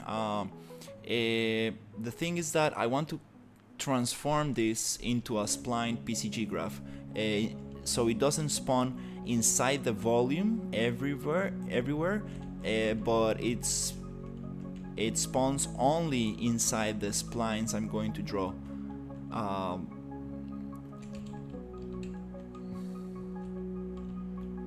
I think that's the proper way to do this. So we can get the trees a little bit to grow on top of this area right here, and control more of where we want things to spawn. So let's do that. Yep. Now that we have most of the setup here, I'm going to open another PCG graph and reference myself on the, let's see, jungle PCG, the splined one. There you go, splined biome, and it's much more simpler. It's a much more simpler approach to things. So I'm just gonna copy this, and yeah, I'm just gonna copy this graph right here, and I'm gonna paste it here. Just be careful, get landscape data and disconnect, because we don't want to. Yeah, it's disconnected, good. So now let's try to transform this into a spline based graph. I'm going to go a little bit into full screen because I need more room to see what's going on. Okay, let's try to just create a spline based one. So okay, everything's super nice here. Okay, we can just let's get rid of these points for now. So this I'm gonna push around here, and I'm gonna get rid of those two. The get landscape data and surface sampler are already part of this right here. This 2-point node also, we don't need it because we have it here. And get spline data, okay, it's called SP biome jungle, and Isn't it much easier to remove the PCG volume to prevent PCG calculations? No, it doesn't really do much. If you hide it, does not really work.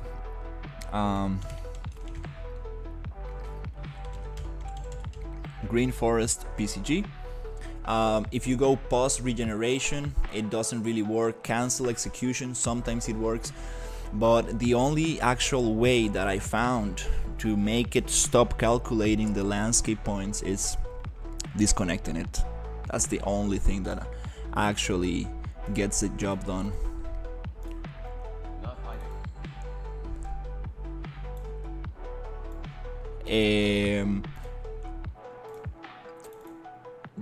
There's probably an option to stop executing on the graph, I think, but I like to just disconnect it because it's a little buggy. I'm not gonna lie. Sometimes it works for me, sometimes it doesn't. I like just this. Just delete the PCG volume or move it up in the z-axis. That's a lot of work. Then I need to place a. So it does not touch the ground. I need to place it back. You know, it takes a lot of time. Like, you want me to like delete the volume, so then I need to create a new volume, then I need to place it back in place. It's just inefficient, right? Doesn't make sense to move it or delete it, right? Makes no sense. If I can only alt click a little node and disconnect it, right? Doesn't really makes any sense for me to delete or move. Anyways,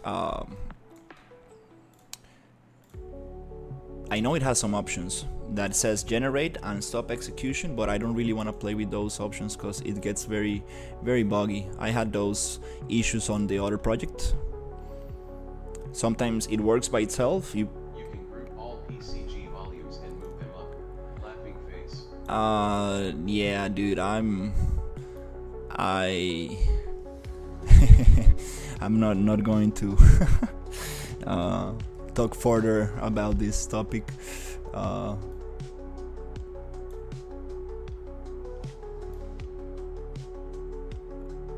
Since I already have a good solution for it. Okay, anyways, I'm just choosing a nice color for it. So here, let's check the other graph as reference. We have this noise and the static mesh spawners. So here, let's think about this for a second. Just gonna disconnect all of it here, and I'm going to just copy, I guess, yeah, just make a copy so I don't lose any of this, just in case. Leave it right there as a backup, because now we are going to like destroy everything but the spawner, most likely. Connecting thousands of nodes is faster than grouping all PCG volumes in the outliner. It's just one node. The node that you need to disconnect is called get landscape data. If you disconnect the first node, the circuit can no longer work, right? It's just one single node that you need to disconnect. I think I've done this like a lot of times on stream. I don't know if you've seen it. Like I do it pretty often, I think. Like pretty often. I open the PCG graph and disconnect the first node, then I work on the landscape, then I basically spawn the thing again with just the first node. I think you've seen it before. It's a pretty easy solution. Super simple. Here, let's see what the values are. Okay, we have the same values on this density, a little bit different values here. I'm gonna copy a little bit of these values. So these ones are for grass. I'm gonna copy these on the small rocks. These are the density values. For big rocks, I'm gonna copy the big rock values, because this is what worked on the other one. Just gonna put it there so I don't need to modify it too much. Then the bushes, I'm gonna use this one also. And then for the long thin trees, I'm gonna get this one.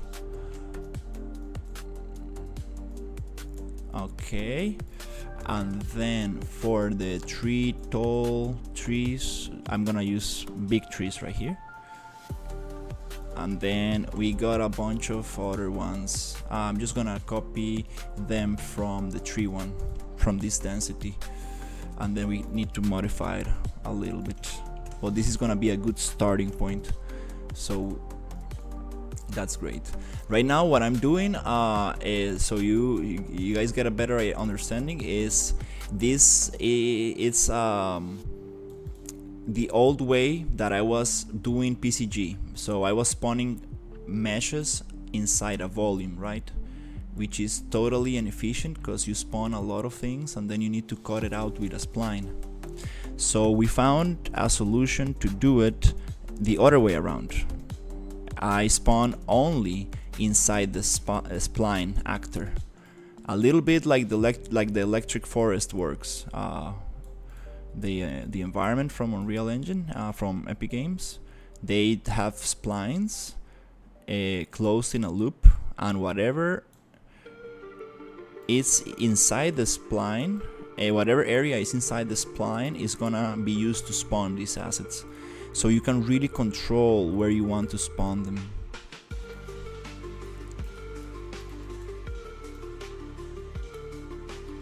That way you don't get like trees spawning behind a mountain or static mesh or stuff like that.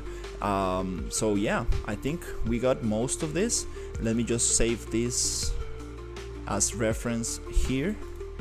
Let's comment this and call it jungle, and let's comment this and name it old. And this is better for performance because you can really control better the density and where the spline is going to be. Let's call this old spawn over volume unbounded.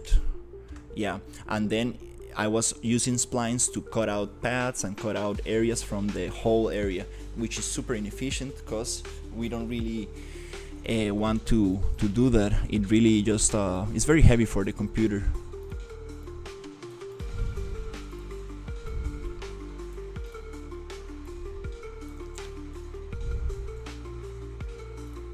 Nice. So now that we got all of this, let's get the spline data actor tag cleaned right here, and here let's just leave it like that. And now we're gonna get a new spline for this. Okay, this is where things sometimes don't work that well. How many playable characters should I add to the character selection? It really depends on you. It really depends on what you want to make, how much work you want to put in. If they are just visually, if it is just a visual change, it's just gonna affect it, affect the aesthetic and not the gameplay. I think you can add as many as you want, but if you need to like really program each one of them to have different mechanics, I will recommend just having few of them, right? You wanna save time. So let's just draw a spline. Before I draw the spline, I want to check something super quick. I want to see what kind of spline are we dealing with here on the other ones. So yeah, if it is just aesthetic, it's just a visual change, you can add as many as you want. So it's a blueprint. It's a SP biome burn forest. Okay, so it is a blueprint. So we're gonna go here and create a new blueprint. Class actor. We're gonna call it BP SP. So blueprint spline green forest.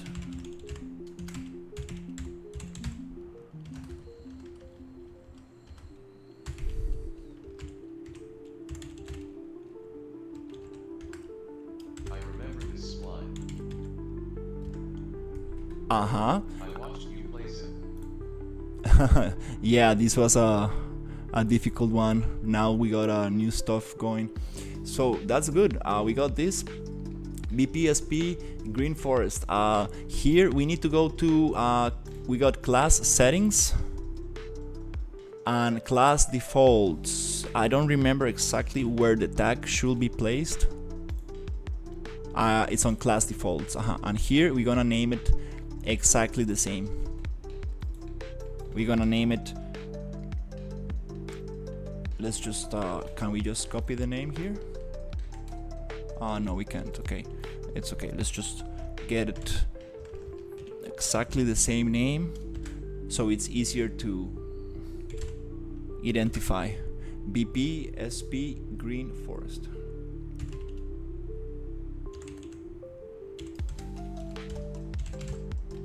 I think that's it.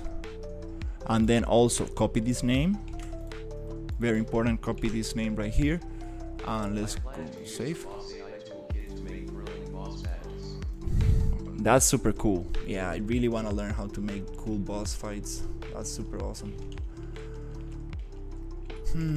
Now we're gonna try this out. Inside the PCG, we're gonna actually change the get spline data, all actors by tag none, and actor selection tag is gonna be the name of that thing.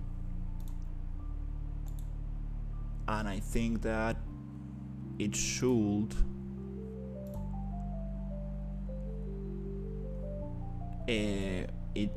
work. So let's start connecting things and let's see if we can actually get this bunch of things connected. I'm going to change the comment box a little bit, including flying, grabbing, evading, etc. Oh, there's a guy on YouTube that I follow. He goes all about combat systems and he makes some very cool stuff based on blueprints, and he has a Patreon, so I think that you can get his project files from him, and he knows exactly what he did, how he did it, and he has a Discord, so you can really ask him like how to modify it and make it exactly what you want. That's a great solution for non-programmers.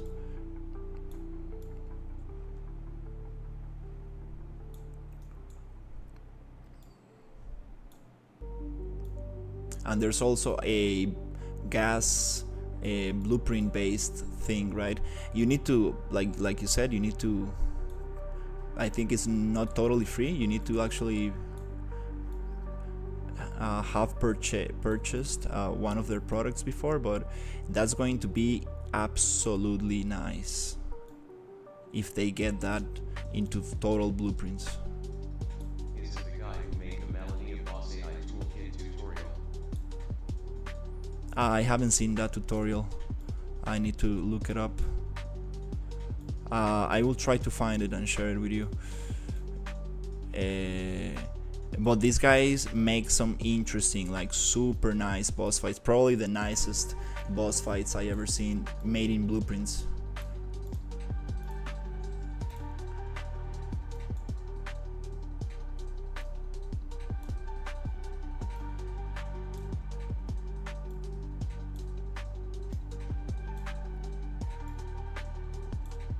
Wow, I don't remember having so much stuff in here. Rock, big rocks, bushes.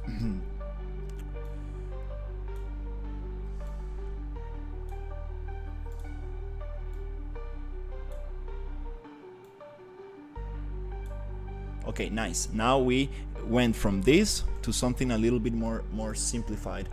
And also just need to connect those. And let's see if it works. Because the spline, changing the splines sometimes gives problems, but it's okay. Let's just close this and try it out. Whew, okay, that's very cool. We got most of it.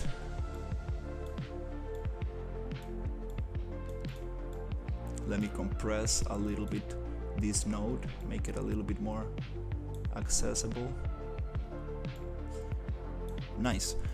And this can be also pushed in here like this, and let's push everything a little bit together. That's nice, a little bit more accessible to work with. Okay, let's try it out. Hopefully if everything works out, I should be able to. Oh, we got a black screen. Okay, hey, what's going on? Oops, what's going on? It has to do with this thing. Yep. Okay, we are already spawning things without even placing the thing. Okay. Which does it have to do with all these other nodes in here? Let's check. Yeah, let me just separate, yep, the camera from here, and let's connect these up right there. Yeah, that's why it's dark. We make a mountain of wood right here. Basically all the other nodes are taking place even though they're not connected. They still going to be activated. Yeah, they don't actually need to be connected. They're just being spawned inside the volume, right? So to get rid of that, let's just disconnect all these spawn meshes. I don't really want to delete these ones yet until we get the functional spline. Okay, cool. And also here I want to just disconnect all these static mesh spawners, and that way it will be, now we can actually start looking what happened here.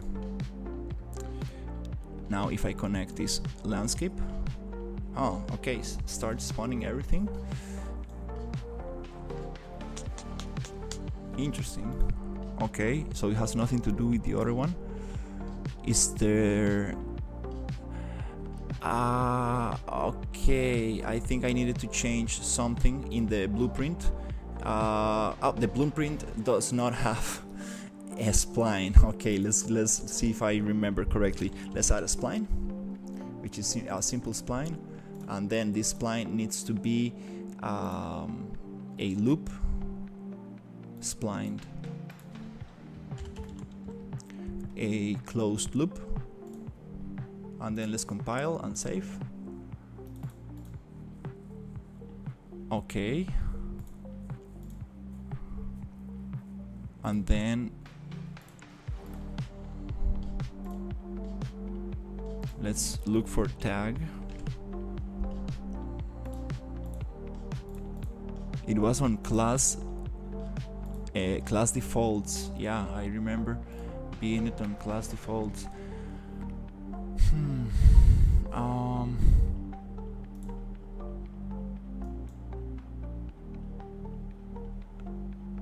Okay, and on the spline sampler, it needs to be on interior. Yeah, I remember that. It's correct.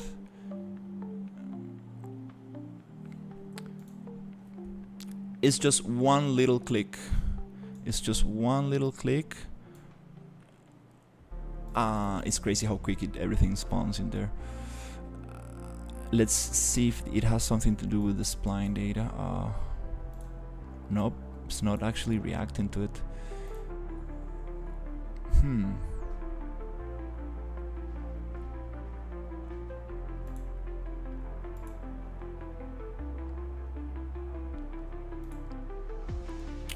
Okay.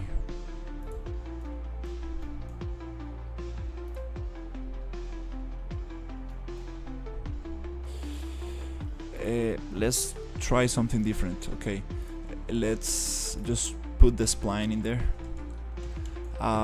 These other splines that I used to cut out things from the trail, we can hide them for now.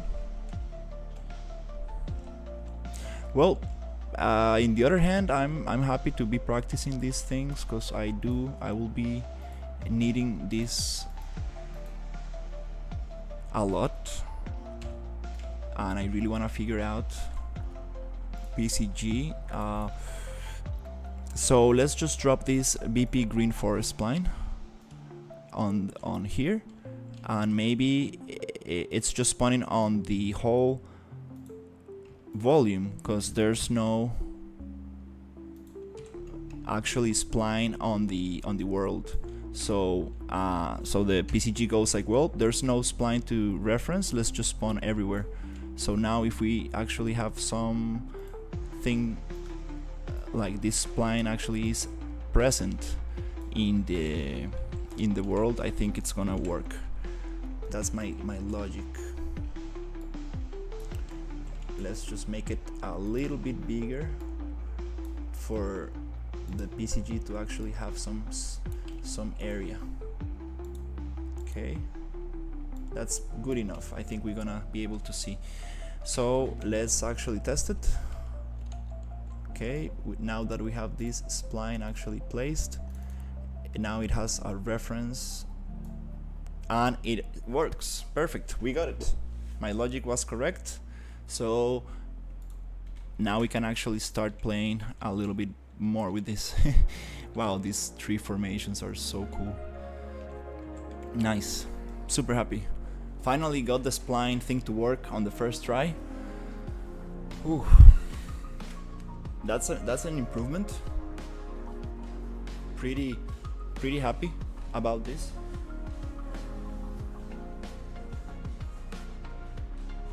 So far I've learned many things. Oh wow, the waves are crazy. It's windy out there. Wow, there's something going on.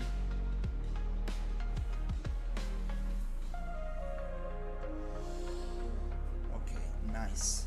Super happy we got this going. Now we're gonna play a little bit with the scale of things, and we're gonna actually make this look nice. now that it works, we can get rid of everything else here. The jungle reference, we don't need it, and the old graph. The old graph, I have it saved just in case. Basically, you get splines and use a difference as a bound modifier to take out meshes from a path, which can be helpful, but I think that I do have it saved on the other folder. So so far I've learned how to do 4 different graphs, so that's very good. Next thing I really want to get into is procedural buildings. Yeah, and mesh sockets. Procedural buildings and mesh sockets. With that, we will be able to create like very interesting modular stuff. I mean, procedural buildings out of modular pieces.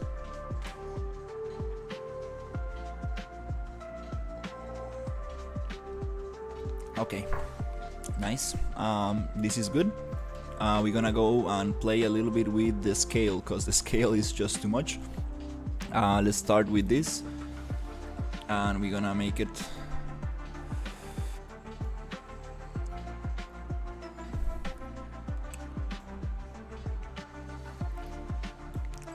a little bit different here.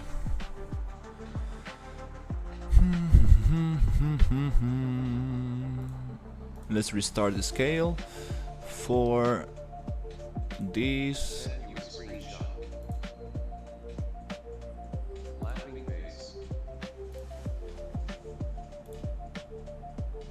Nice. It's funny. The most vulnerable area is just exposed. It's like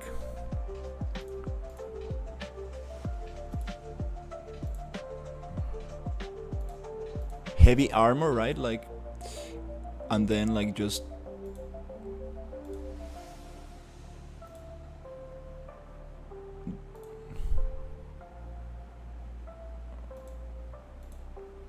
okay. Wow, it's raining hard. Yeah, oof, we got a storm going. Hopefully we don't get any power outages, because we had 2 of them today. Very short ones, but let's hope we don't get any power outages. So the question is, why is the scale not changing?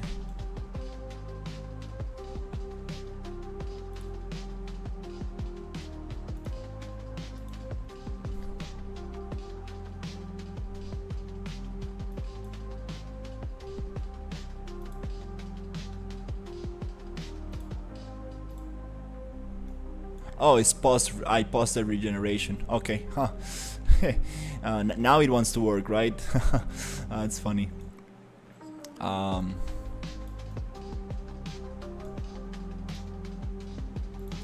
mean, post regeneration means that it's not going to do any changes from your nodes, but post regeneration doesn't mean that the landscape data and the surface sampler are gonna stop sampling. That's the reality of things. Yeah, this surface sampler is gonna sample whatever the landscape is 24/7. That's why I like to disconnect this.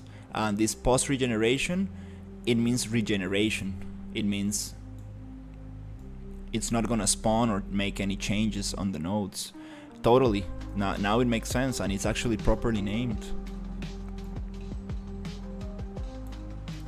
Because not all PCG uses landscape surface. How do you call it? Not all PCG graphs use the surface sampler. You can do a lot of stuff without these nodes. So it makes total sense now. Okay. Yeah, getting a little bit more comfortable with this. So yeah, let's just create a spline and push it around the forest.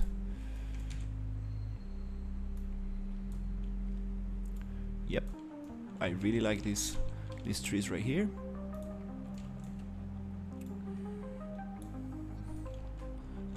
The density is just too much. We're gonna play with the density, but now we can actually just go and get it exactly where we want. The PCG volume is a little bit off.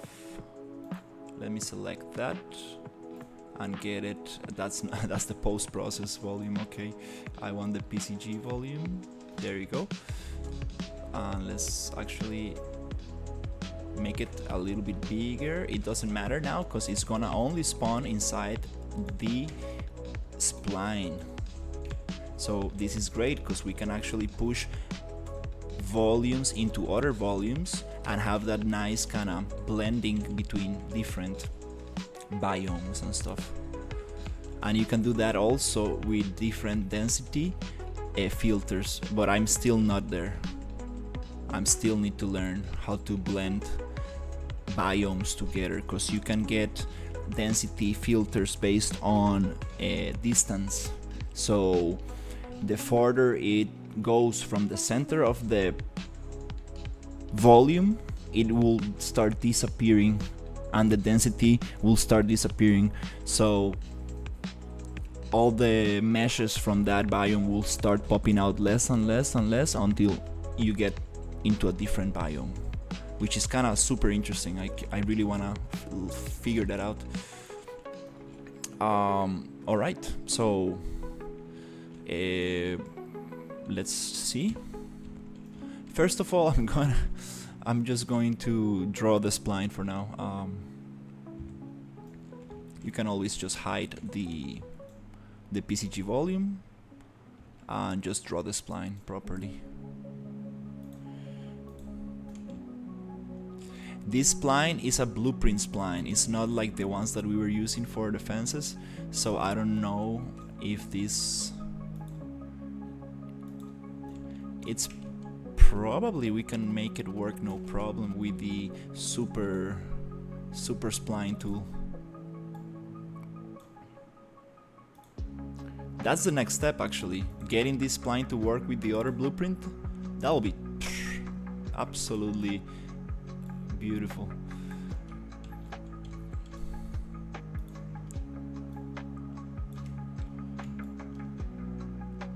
But the other blueprint is also meant to just spawn and destroy the spline. It's more of a draw tool and then it disappears.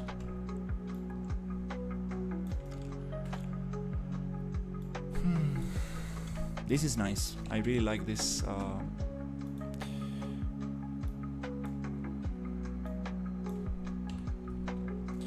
This workflow of spline, just spawning on inside of a spline. So it's gonna be like this shape, a little bit.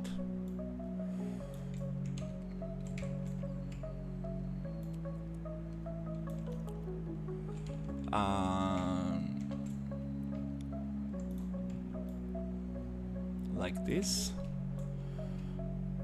and like this.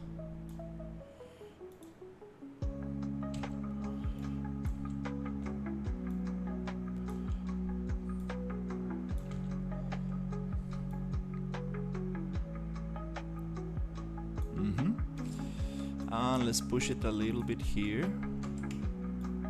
Just alt click and drag. And let's try to get a little bit of the forest going into this direction and this direction here, and you know what, let's just populate the whole thing. Yeah, why not? Let's make it cover all this area right here, and let's end the forest maybe around here, and this other area is gonna be a different biome, I guess. It's gonna be more of a willow tree environment. So let's alt click. Okay, we need to get a little bit closer. Now we are getting into Just alt click very slowly. There you go. You need to give it 1 second for the spline to actually react properly. If you do it too quick, it really doesn't react.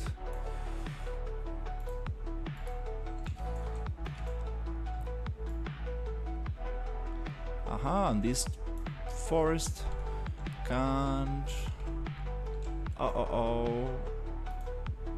We got something very wrong going on here. Let's push it up and drop it with end to the floor so we get a better representation of where the spline is actually being drawn. Here I'm going to just push and drop with end and actually try to get a better idea of what's going on. For example, if the spline goes inside these static meshes, we're gonna get trees inside the static meshes, and that's what we want to avoid to save performance. Okay, we got it here, and just drop it with end, because splines are very deceiving.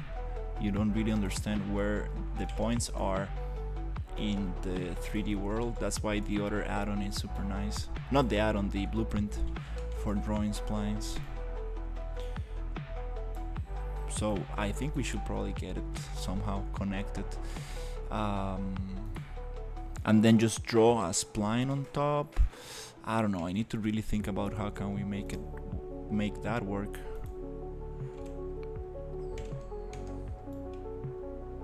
But for now, this kinda is going quick enough. Okay, so let's see if we can actually just push this one along this side, rotate it a little, maybe add another point to get this little piece right here. Just alt click, from the point, alt click. Physics is nice. Oh, you see? Fishing rods are skeletal meshes with a few bones. You can make really realistic physics-based fishing animations. Kawaii physics. I haven't. Is that an asset pack or a plugin?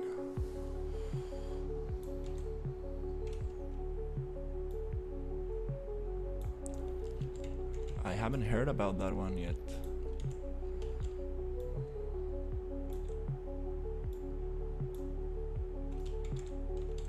It's crazy how many plugins and stuff there is. There are.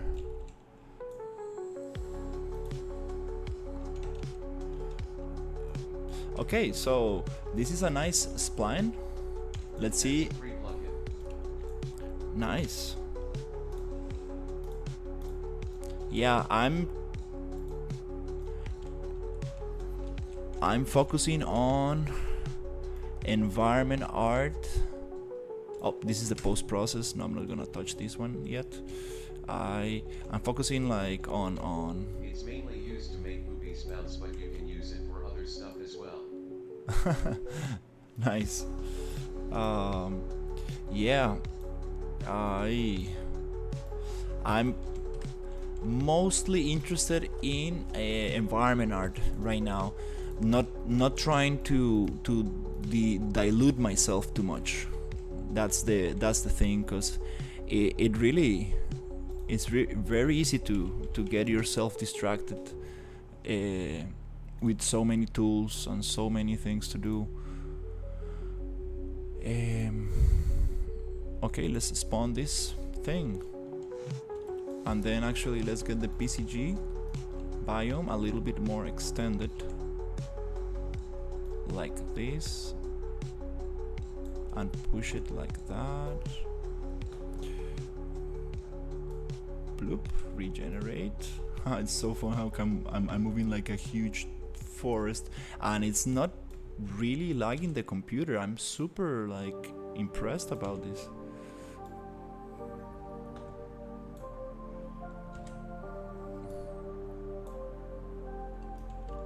Super impressed.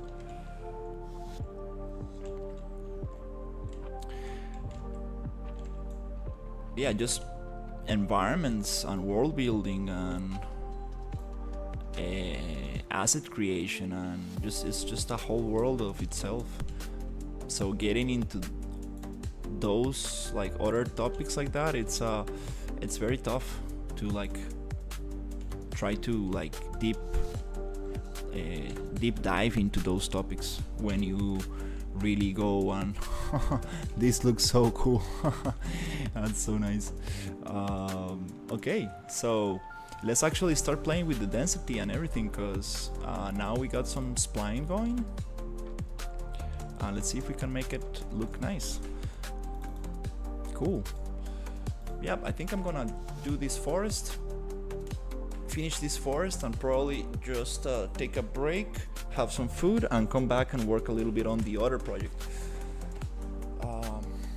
Pretty happy with this today progress. We got the island going, and we got the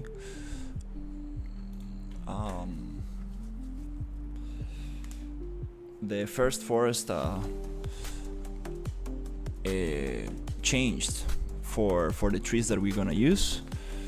And then yep, just wanna update all the PCG graphs to be spline based, and it's gonna help a lot on performance. And yeah, just really wanna populate the island a little bit to make it feel more complete. And then I think I'm gonna work on the other island. We got a small little special island on the north,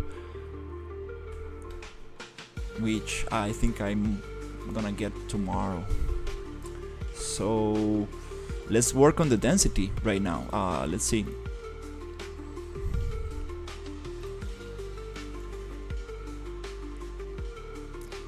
Let's debug first of all just one of them.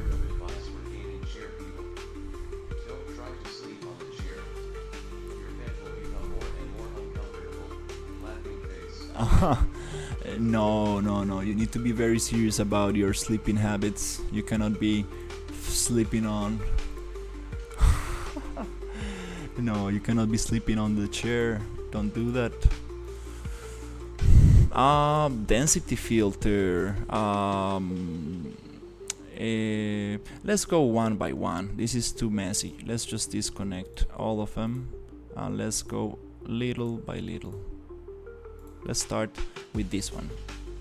Scale. Okay, we want scale to be smaller. 0.1. We want this to be more separated. Let's go and see. And we want this to be a little bit further away. So now on the density, you see it's much easier to modify. We only have 3 nodes to play with this. It's super nice, it's super actually friendly. You have all the layers, you have one object per layer, one static mesh, and then you can just really play with this. It's very nice. I really like this graph. It's super friendly.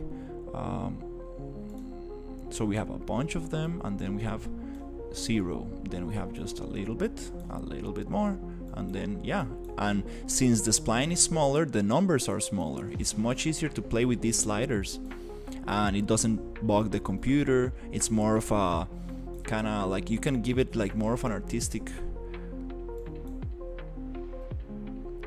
it's more art directable. Okay, I like this. Let's start with the other one. Just gonna make just drag this pin here, and we're gonna keep on making this forest. These are super nice. I wanna use this on the burn forest one. These trees are super cool. So again, let's make them less. The bigger the noise, the less you get. Let's see, 10. But that's related to the density filter. So the density filter, we have 1 maximum, and we can go lower. Let's go 0.1. And on the attribute noise, let's divide this by 2. 3, 4, 5. Let's go 10 and change the seed so we get a different combination. Now these are floating on the hill, so we go to transform points. I would like to align these nodes. Let's see if I can actually align all these nodes. Is it like Shift A? Model. What do you mean? Which project?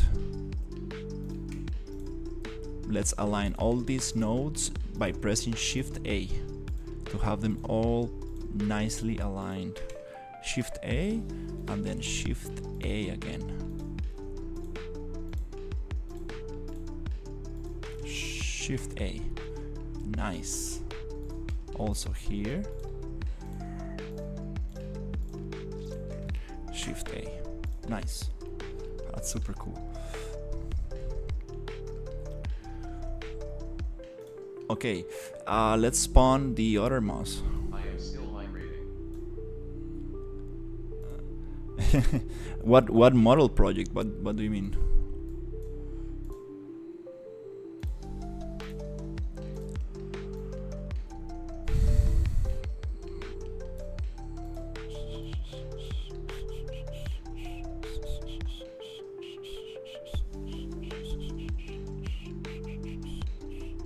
Let's change the transform to something smaller. Let's go 0.5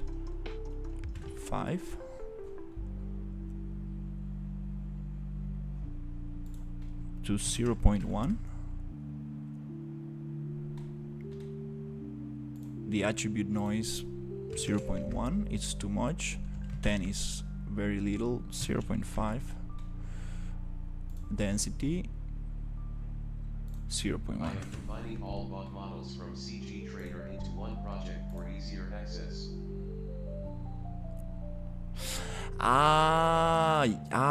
Okay. I totally understood something different. Yeah, I'm sorry. Yeah, now I understand what you're doing. I don't know if that's a good idea. I'm not really sure. CG Trader, it's great. You already got your models in that library, right? So I would just download exactly what you need when you need it, right? Because if you download everything and just keep it there in your computer, it's just gonna be very heavy.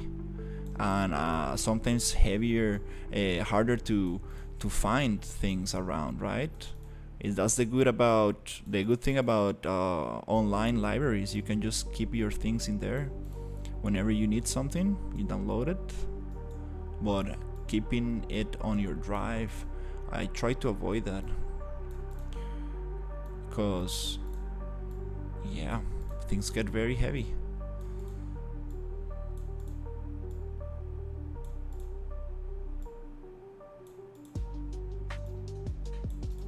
Nice. Zip files are on my network storage. Ah, that's nice.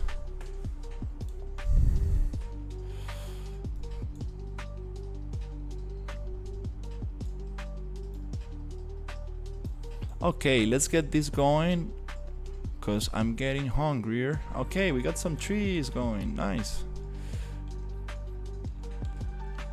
I like these trees. Let's get some bushes. We got a bunch of little bushes, and that's a lot of bushes. And I don't like the distribution of these. There you go. That's better. Let's go 5. Let's go 2. Nice. Those bushes have collisions, which are not so nice. We need to get rid of that. Here, the attribute noise. Let's go here. And let's pop these rocks.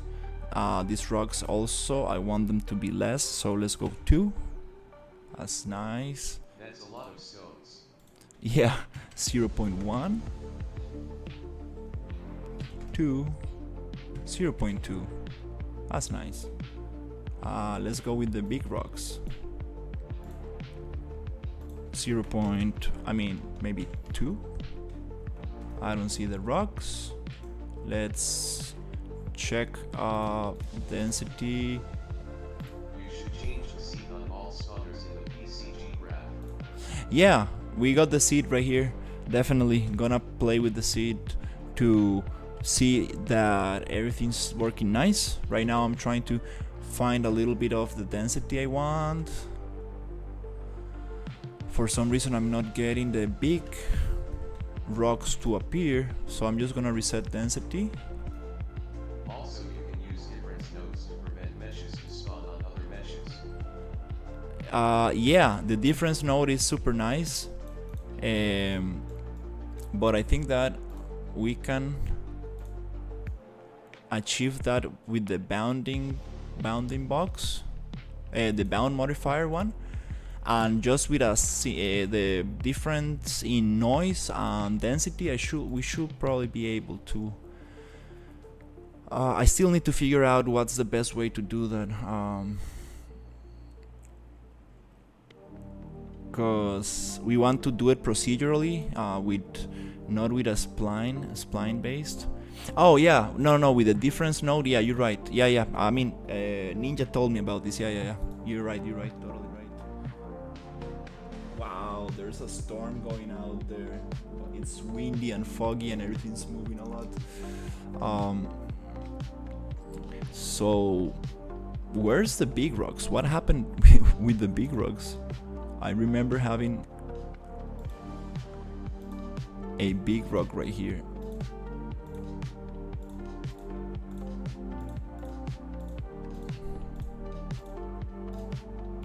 Is it the transform?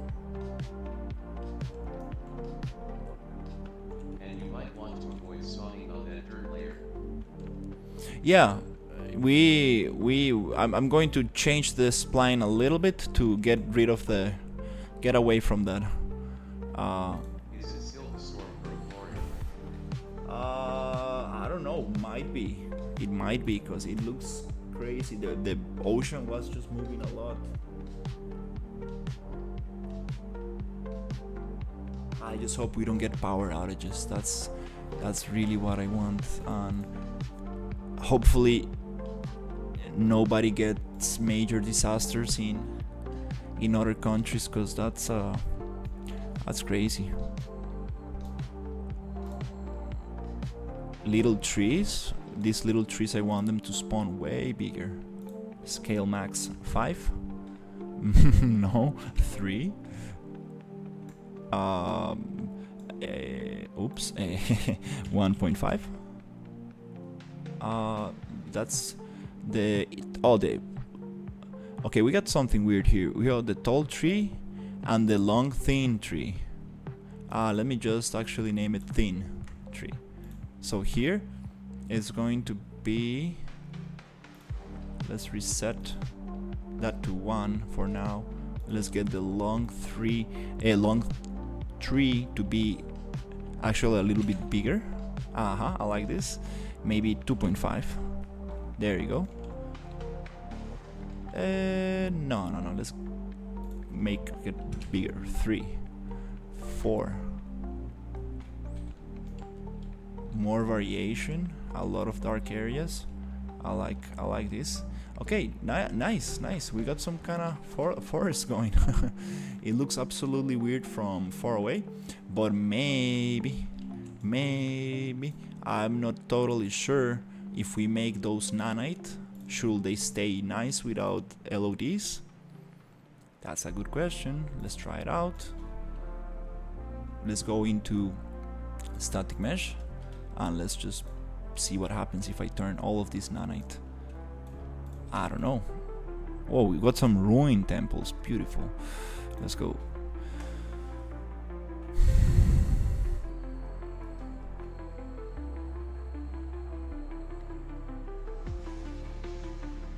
Yes.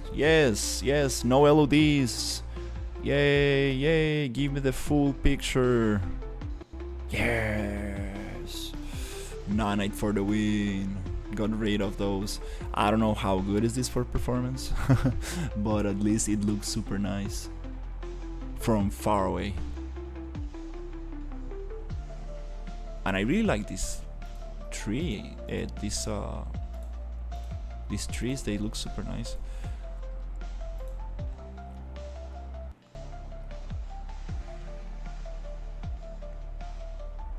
I need to save everything cause the storm is getting pretty heavy. Oh my god, hopefully.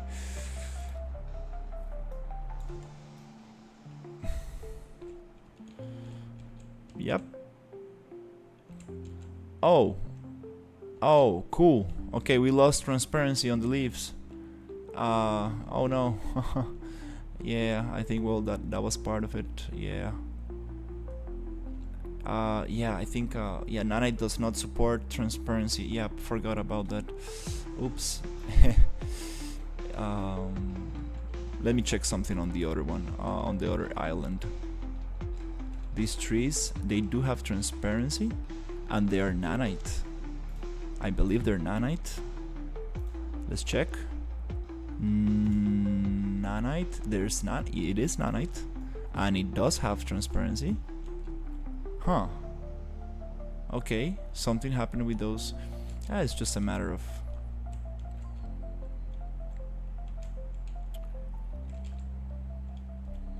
checking that out. Oh, no, it's just loading. Beautiful. Yeah, Nanite, got it. Beautiful. I don't know what the performance is going to be, but we got some good stuff going on right here. Okay. Hey, this is awesome. I'm just gonna save everything, and let's check the volumes, the little splines, because these splines are not well placed. Let's see if we can actually place them a little bit more nicer, so the trees actually will spawn where I need them to. Let's cut that out.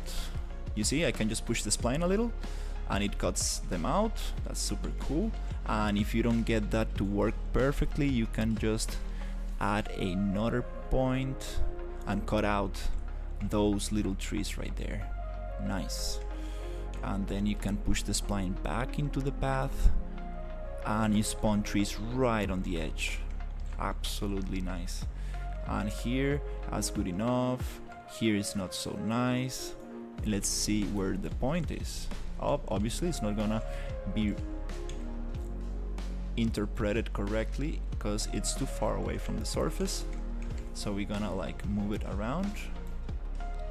Okay, and it needs more information for this to understand that we don't want things spawning right here, so we're gonna what happened here? I love how quick it reacts. I'm super impressed. Like performance, it feels amazing. Like it's very reactive. Like it is very reactive. It's like it is super nice. I was having so much issues with the PCG graphs before when I was using the other approach. This approach is super efficient just to work with. It is super art directable, and that's what I really looking for. Let me just push it with Alt. Yeah, make another spline point around this area.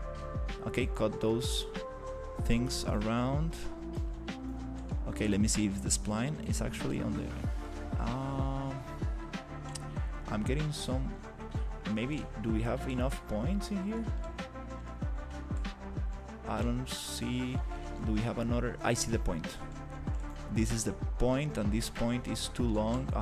Let's just scale it a little. There you go. Cut it right there.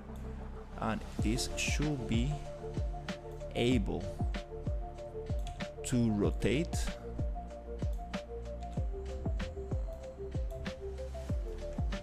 Don't cut that one for me. I want to cut this one. Let's see. Okay, let's push it out. No, I mean push it in like this, so it cuts that. Oh, okay, we have a little rebel right here. There you go. We got rid of that one. That was just spawning on the thing. Okay, we got rid of that rebel static mesh, and yeah, most of them are working super nice. Here, I also want to give this thing a little bit more of precision by dropping it into the floor, and this one also I want to drop it into the floor so it understands where the thing ends, and nothing is actually appearing here because the actual volume is being cut. We cut the volume from this area. So we're gonna actually make the volume a little bit bigger so it covers the whole thing, and just by moving it like this it should respawn. Make it a little bit thicker like that. It doesn't matter how big the volume is. We can even actually make it unbounded since we are just using splines for it. I think, yeah, why not? Should I just don't care about the volume anymore? Right? No, because then if I get for some reason the spline disconnected or something, it will just load every single, it will load meshes all over the landscape, and my computer will just crash. So I need to be smart about it since we're dealing with such a big massive thing. We need to take those things in consideration. Cool. Nice. Nanite forest. Let's see. Nanite. I don't want to see any changes from the distance. Yeah, let's go. Keep it right there. Nice. Nanite is absolutely impressive.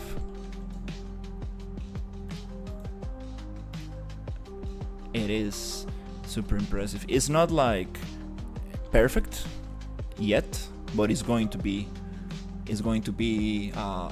like the standard for games in the future. Let's play and check how it feels. Let's see performance a little bit. I forgot to I forgot to actually put the frames per second, but let's see how it feels to just move around. Camera looks nice. It jumps. I don't see any frame drops. It's probably running at around maybe 25, maybe 30. Nice. I like these trees a lot. They look very cool.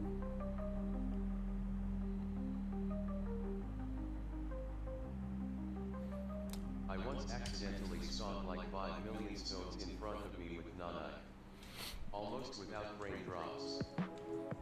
Yeah, for some reason, I mean, I need to talk to my team, but like I heard that yeah, oof, we got some lightning storm going.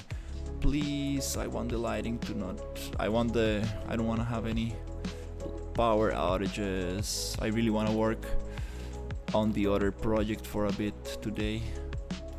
Very excited about the other project. And also this project. Super excited about this project as well. And it's been very healthy to just being able to switch it up.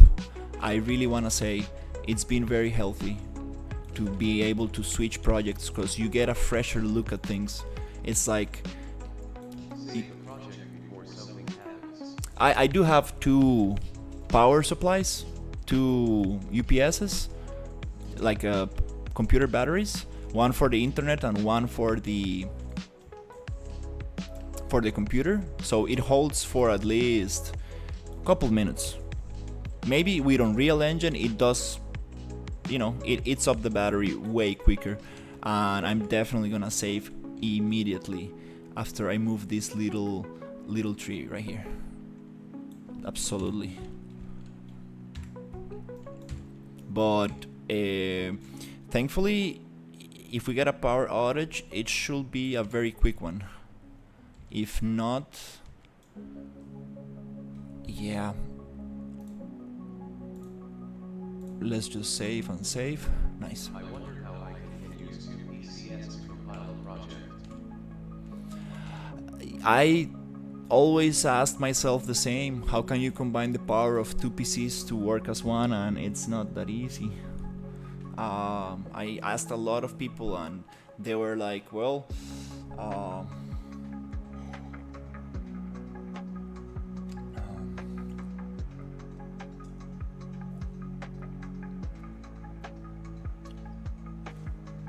I couldn't get a straight answer. They asked me like, what do you want that for? And if they told me, if you want rendering, just separate the frames in one computer and the other. And I was like, well, that's not exactly what I want to do. I just want to run like very heavy. Or blendering can be done with Ship. Ship it. Oh.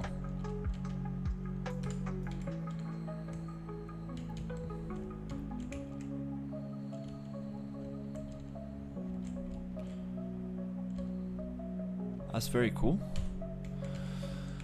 Oof, alright. We got... Answer, faster rendering.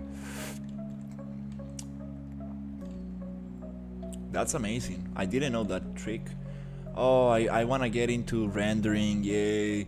I want to get into cycles, and I want to get into path tracing, and I really want to get some beautiful images going, yay.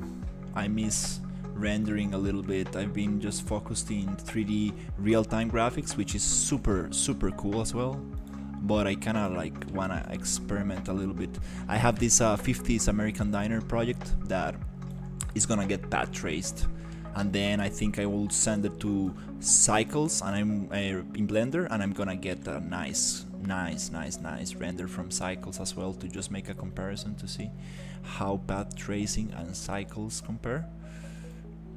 Could be a nice, interesting YouTube video. But I've seen results from Path Tracer that are just like, what? Like, what? Nice. This tree looks, yep, amazing. This it's a little bit dense. Not totally happy with the distribution.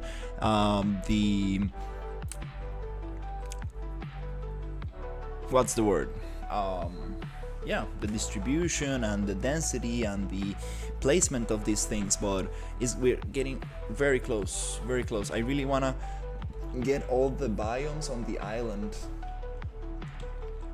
Yeah, I really wanna get all the biomes on the island, and then we got the other island, which is gonna be somewhere around this, on the head of the dragon a little bit. That I disconnected. Haha. We got disconnected and reconnected. That's nice. This is super cool stuff. Wow. Splines, yeah.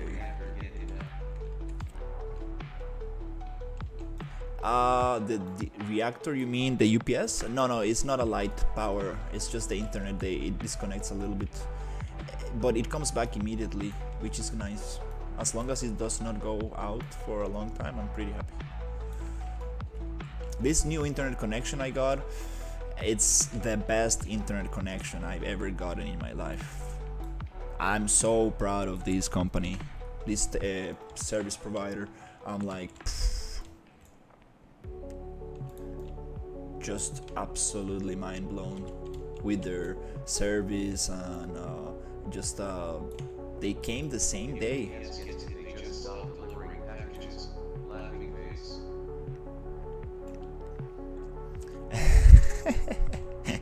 That's oh my god. Yeah, delivery guys. Wow, that's a whole world of itself. Very, very, very.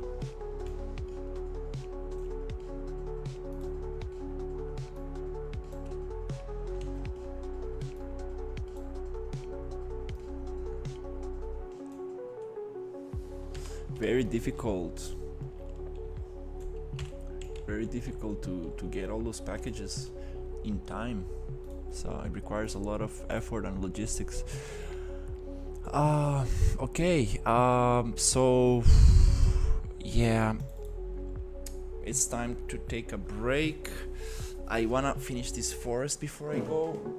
Yeah, let's just push. Let's just push it. Let's just push it now, and so I can like, yeah, leave this in a nice place.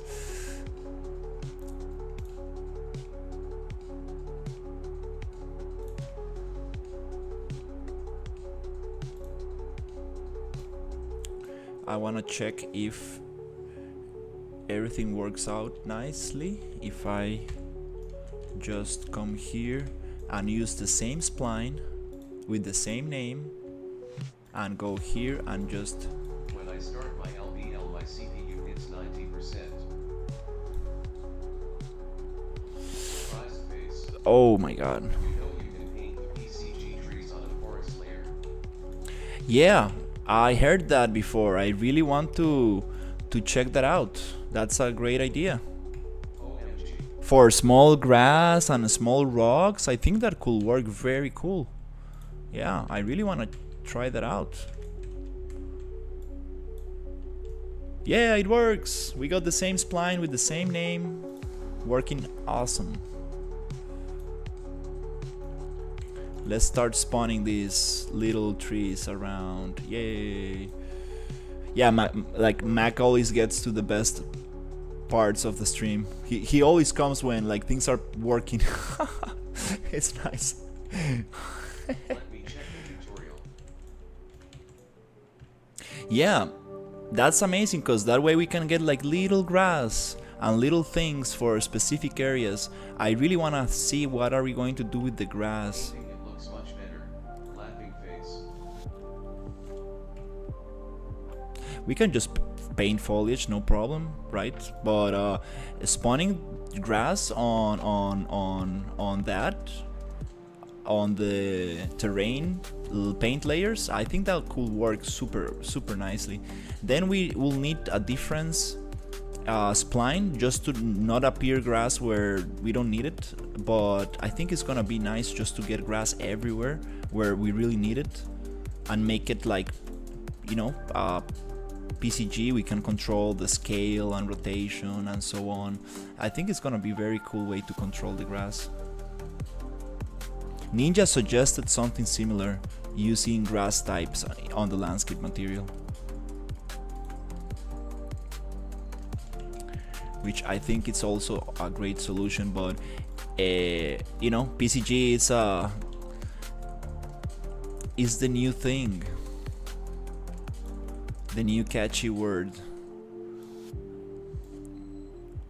So let's just try to do it with PCG.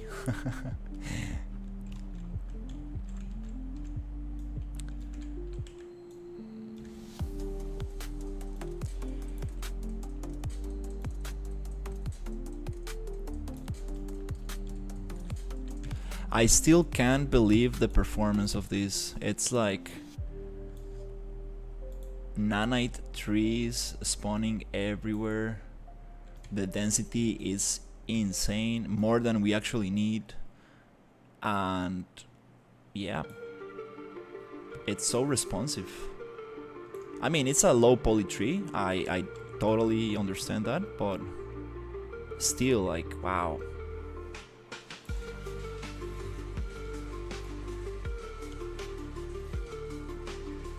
Super happy with this.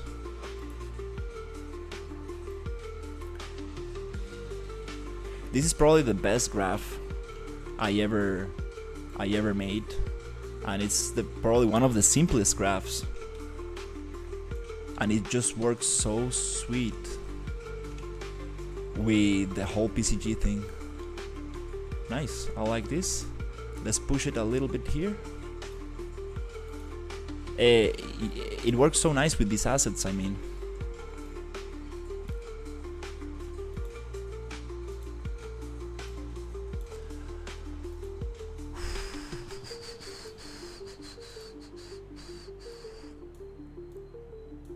Yeah, I need to take a day off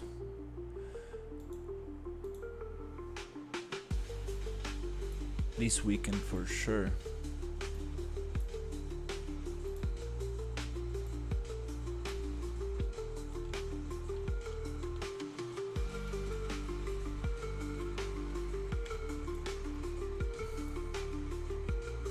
Because I do want to rest a little bit for my other, to start my other job like with full energy.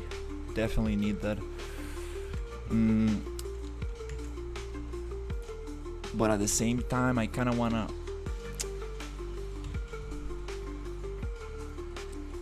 like, I mean, if I'm wise enough, I think that taking a break is the most smart thing to do, because burnout, it comes in a very sneaky way. You think that you're not tired, you think that it's okay, you can keep on working, you think that everything's nice, you know, like you feel like invincible kind of thing, and then it just hits you, like, and it hits very hard. Like burnout, oof, it's something you need to take care of.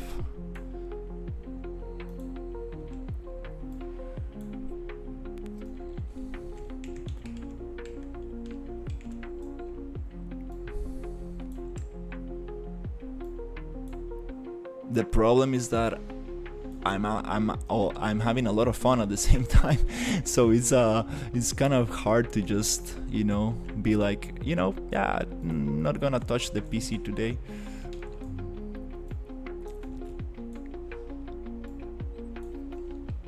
Grief is more than just sneaky. You think you can control it, but then it is already too late. Yeah, when you start thinking about it, it's usually too late. It's like, oh damn, I'm burnout already. And recovering from burnout, like nobody knows how long will it take. It's just nobody knows. It really, yeah. I remember I felt like real burnout like 2 times in my life, and oof, the first time yeah, I just I was working for a small office, doing backgrounds for virtual production using a green screen, right? And everything was going super nice. I was super happy learning Unreal Engine, and I was just very motivated and stuff.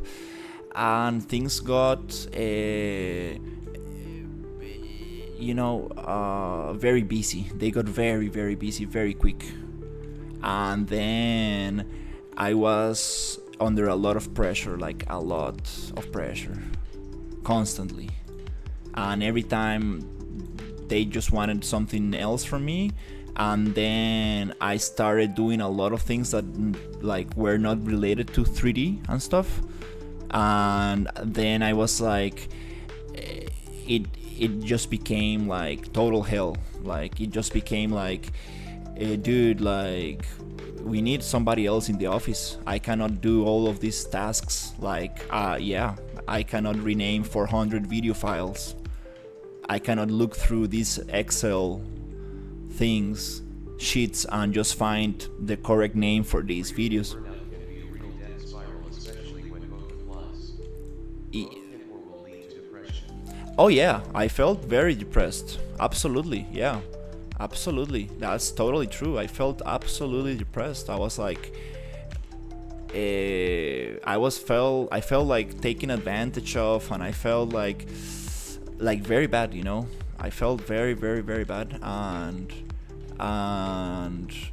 one day I just picked up my things and left without saying anything. Just picked up my things and left, and obviously,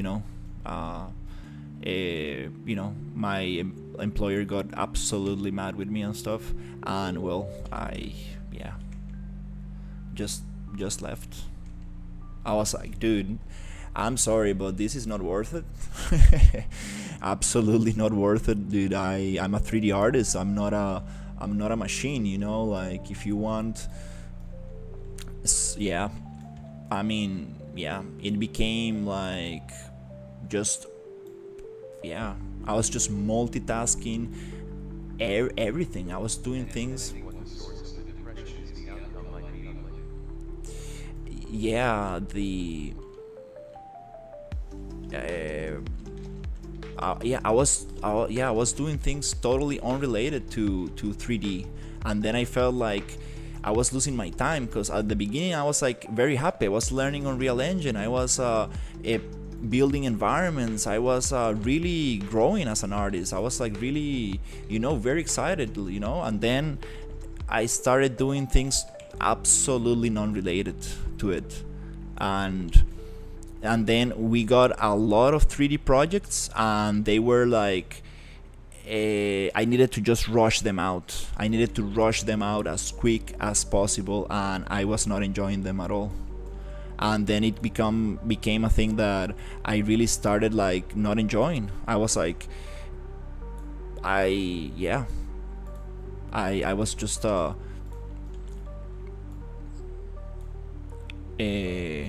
trying to rush through this bunch of projects, and I was not enjoying it, and they were not looking great.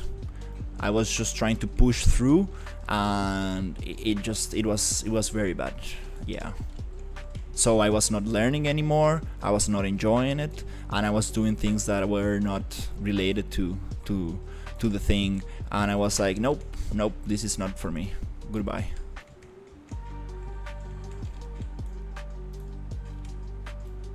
Yeah.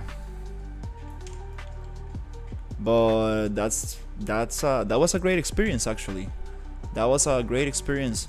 If you look back into it, it's like I will do whatever it takes. For yourself, clear what drives you to do what you. Yeah. Make sure that what you do makes you feel good. Yeah. That day I learned that I don't want to feel this anymore. Like, I will do whatever it takes for me not to feel that anymore. Like, never again. And it's been so nice. I've been so happy, because every other job after that has been absolutely amazing. It's been absolutely cool, and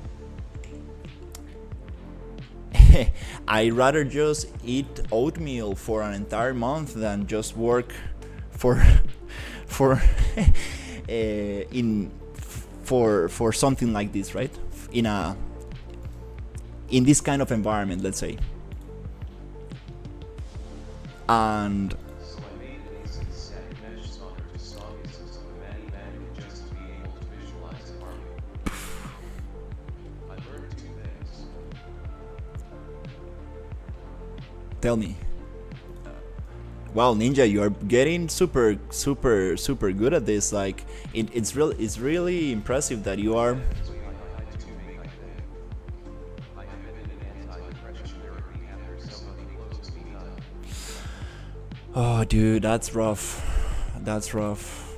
I hope you get better, man. Like, seriously, I totally feel you, dude. That's very tough. That's very tough. All I can say is try to do exercise. That always helps. Always helps to feel, to make. Don't load the whole map in world partition.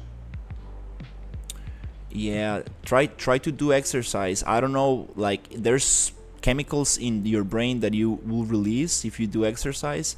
It just really is very good for you. I understand, like, like how painful like these situations can be, and I'm not saying that it's there's like one thing. I stopped hiding behind my own shadow. There's like no one solution. I'm sorry to hear that, man. Sucks. There's Had a dude that was like my second dad passed away recently. damn. Yeah, there's never one thing, like one solution that will fix it. But like, when I do like feel sad, I like doing exercise, and it really helps. It releases like chemicals in the brain, and it's very hard, obviously, to feel depressed and just go out for a run. It's totally like absolutely difficult to do this, but dogs and exercise, those two things help a lot in my experience. So if you can get yourself a dog, My first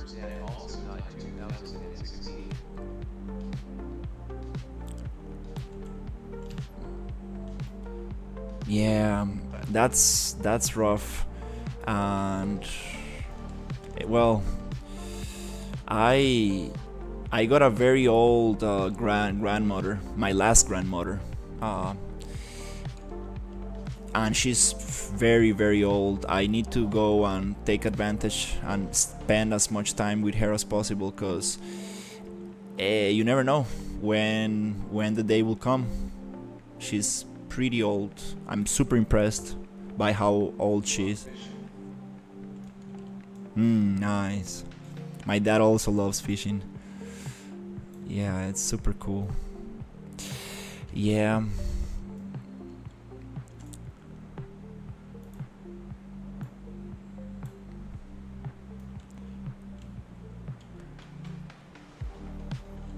Do you have pets? Second dad like rock concerts. Nice.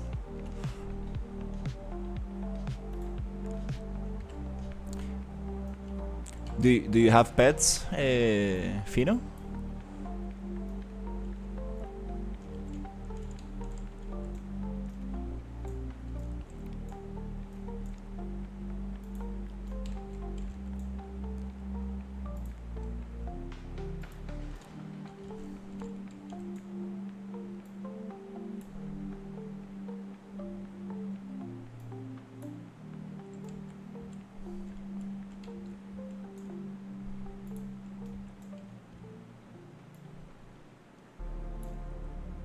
I have a cat or the cat has been. Not sure since 12 years. Nice. Yeah, cats can be very. The second thing I learned was the spawner allowed me to spawn almost 10,000 pixels and still set at around 90 frames for the most part. Wow. That's crazy.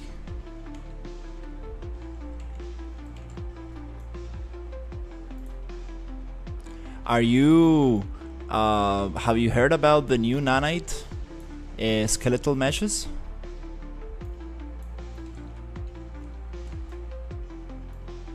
Or do you think it's still a very experimental kind of feature? I only know one thing. My cat loves sleeping on my tennis arm.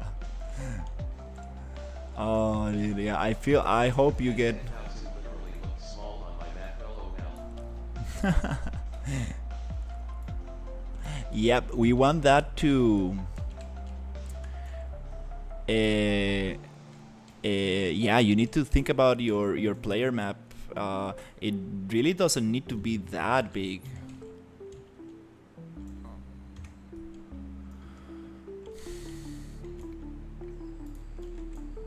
You can get away with vistas, like very nice kind of.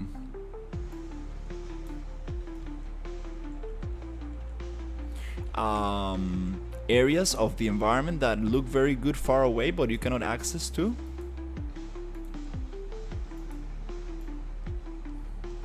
They can be pre-rendered, or maybe. Ninja don't make them all visible at once on the screen. I prefer to have the NPCs, enemies, invisible when not in range. Yet I have seen it. But my plan is to use these until I'm in a certain visual range and have it convert to a skeletal mesh for combat. Yeah, yeah. You told me.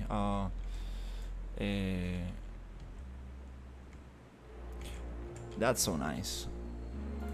That's so cool. Like, there's nothing nicer than like, oh, we got some crazy lighting right there.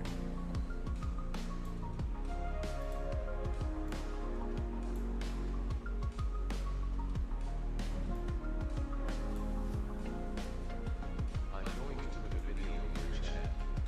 Check it out. It's my plan for temporary until I find something better. Let me see. All right, so we got some super dense forest right here. Nice.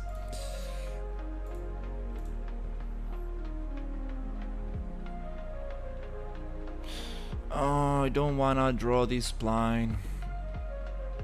Yeah, you know what? I'm just gonna spawn. No, it's okay. Let's do it correctly. Let's draw another spline. Whew. Yeah, I'm just gonna draw this one spline and check it out.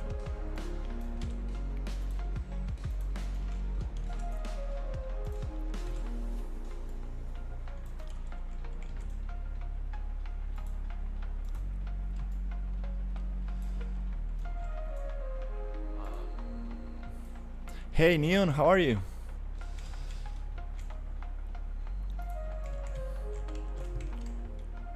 Have you seen the new shape of the island?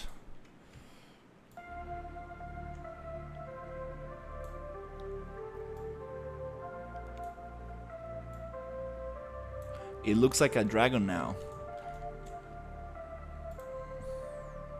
I'm just gonna finish up this little quick spline and I will show you the new island shape.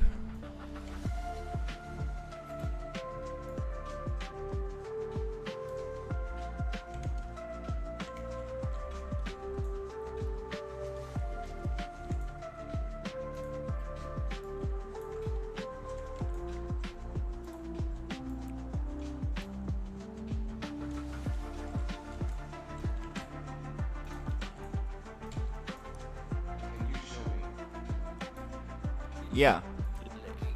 Give me 1 second just to finish this spline.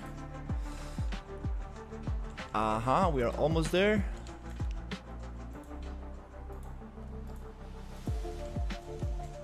I'm just gonna push this one little dot right here and alt there. Nice. Just so you get a better idea with this foliage, and I think that's good. I'm gonna modify it later. So the new shape of the island looks like this.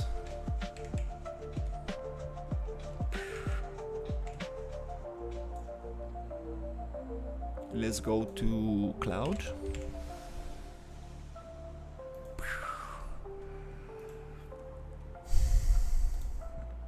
You see, it's now it's a different shape, which I think it looks pretty cool.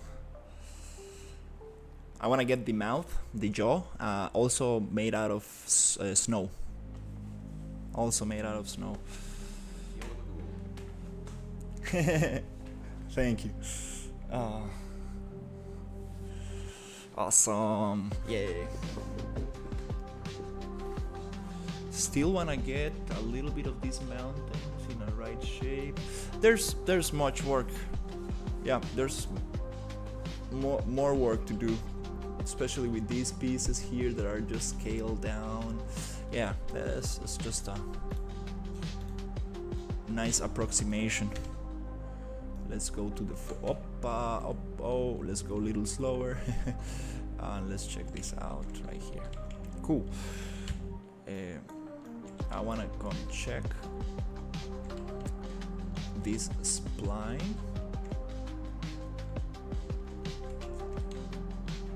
which is the Green Forest spline number 1, number 3. Oh, I see what's going on here. Okay. Just need to draw this a little bit nicer. Island of Dragons. Yeah. I don't know how many dragons are we gonna have here, but hopefully we do get some dragons. That's a good question, actually. I don't know.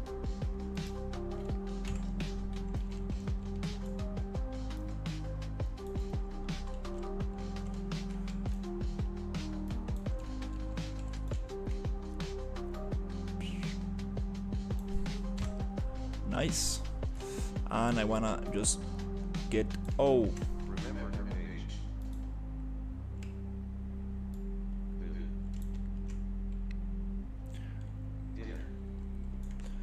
yeah, thank you Neon. Totally. I'm going actually, yeah, I'm just finishing this little spline, and I think I'm going to take a little break to have some food and continue. Absolutely. Not with this one, but with the other project, because I want to do something super cool for the other project, which is looking very nice. Very happy with the other project. Yesterday I got some very interesting camera angles.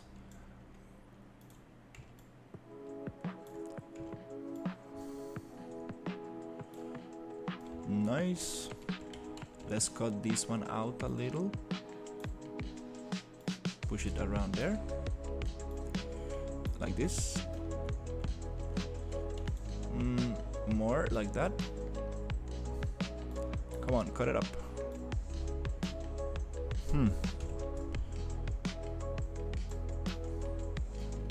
There you go.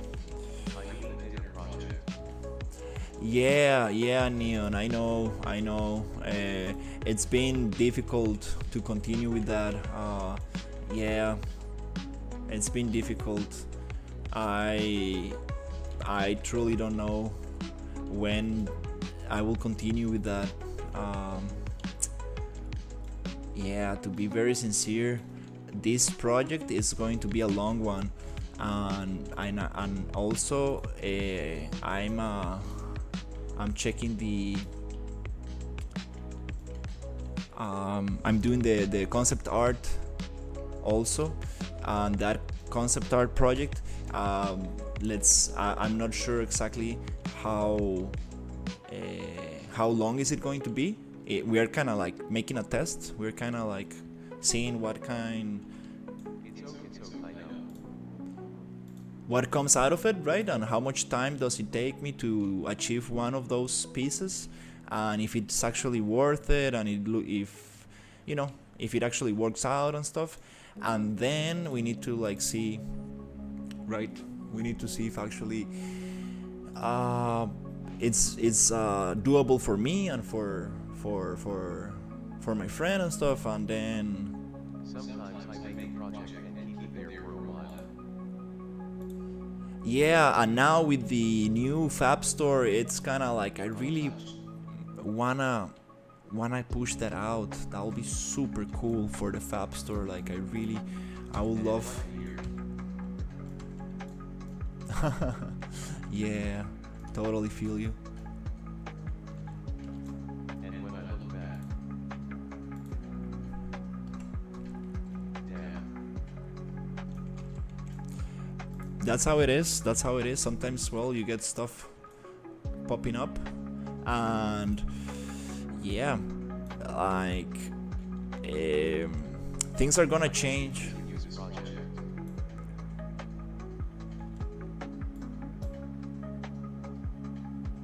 Yeah, things are gonna change a little bit on October. And then keep it there for a year again. Yeah, you need to try to just focus on one project and finish it. I know it's hard sometimes. It's hard to do that. But yeah, things are gonna change a little bit for the channel since since I'm going to start my new office job on October. I'm gonna start my new office job. Things are gonna change a little bit, so I already talked to my clients about it, and I need to see how are we going to deal with that, because I do want to keep on streaming at least a little bit, like maybe I can do 1 hour per day at night. I don't know exactly how is that going to work. I want to see like if I'm gonna have like enough energy after the office job. That's interesting. I didn't make a video. Yeah, I'm so happy with the live streams. Yeah, yeah.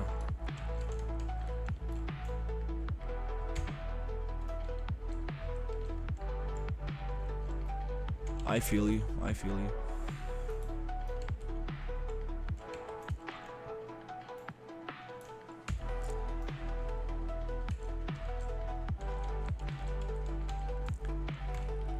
Also, I want to do a bunch of tutorials as well. I have like a bunch of ideas for tutorials that will be very interesting actually.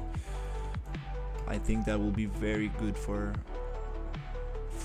the channel. But yeah.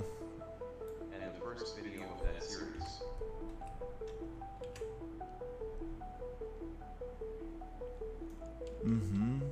Really wanna see.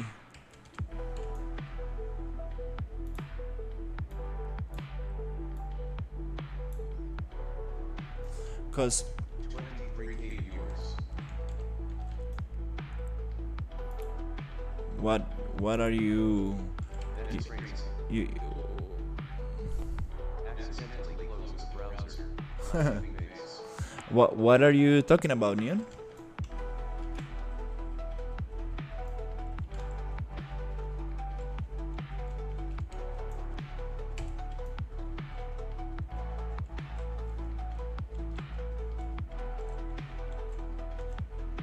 Okay, that's kind of cool. We got the base splines going. Oh wow, yeah. I'm just gonna play a little bit and gonna take a little break. Whew. Nice. I mean first video of that project. Part 1. You're talking about my video or what? Because I don't believe I have. Got 23K viewers. I don't believe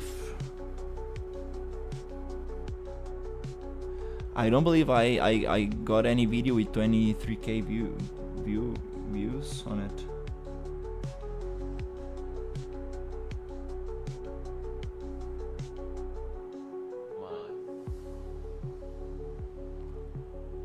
Oh, you're talking about your videos. Nice. Maybe. I mean. Yeah, it's good too.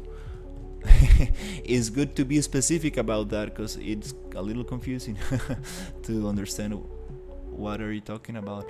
Nice. All right, so we got 22 frames per second, 25, 20, 30, oops, 19. Oh no, this is not so nice. Oh, it's moving foliage, that's why. Yeah, we need to check. And these bushes, these are like they have collisions. We need to take the collisions off the bushes. I totally forgot. So yeah, I'm just gonna change the density. I like it a lot. Hey Space, it's 3060 3060 Nvidia Ti, I think it is.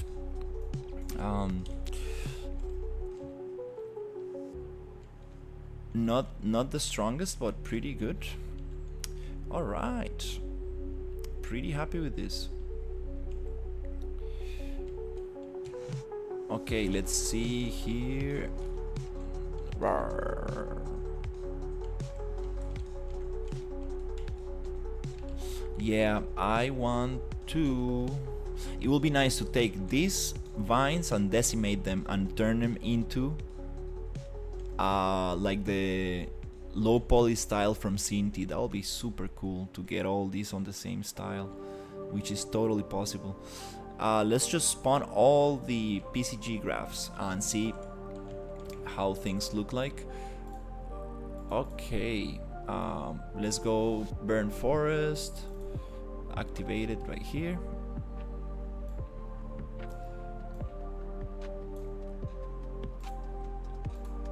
Then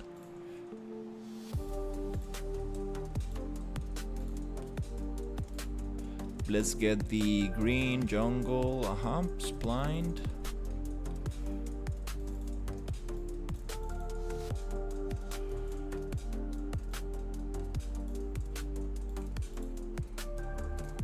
Then orange forest. This orange forest is gonna be interesting. I need to see. I need to also turn it into a splined forest. Swamp environment right here.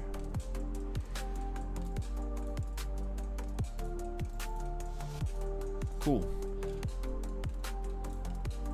Yep, just save everything. Nice. Oh, it's gonna take a little bit to load.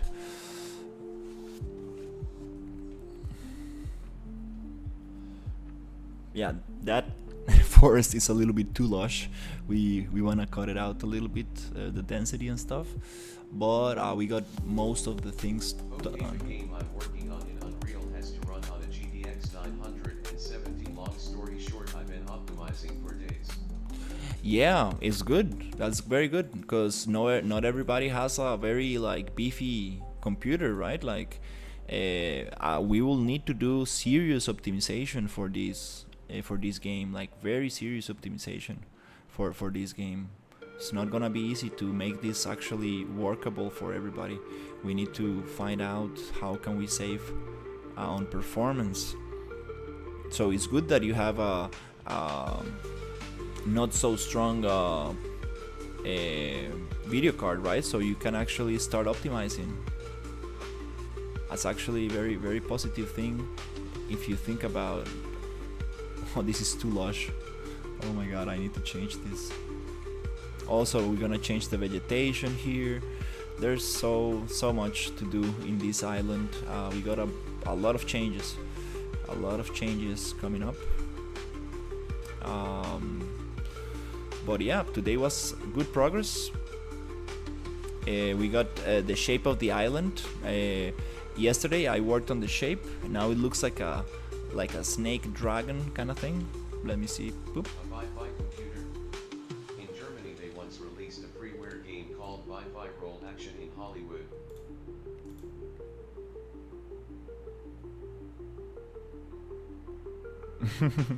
No, I mean beefy from beef. Like. Game has seen the first Intel Pentium generation. Laughing face. Nice. Yeah. I meant like beefy computers, you know, like very strong computers. Like.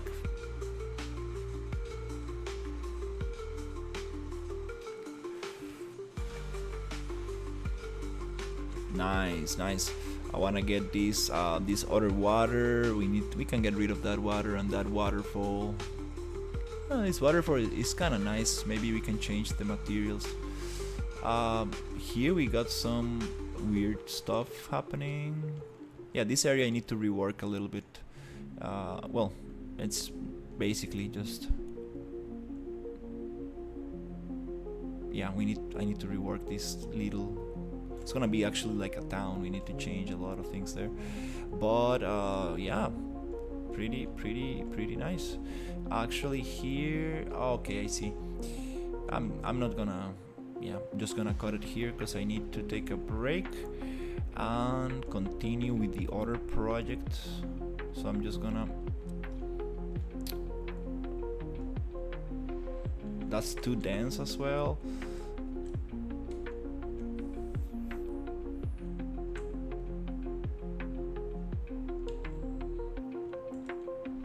Yep.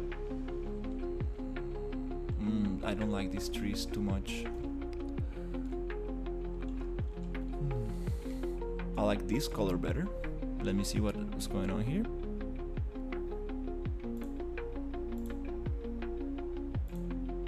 That's nicer.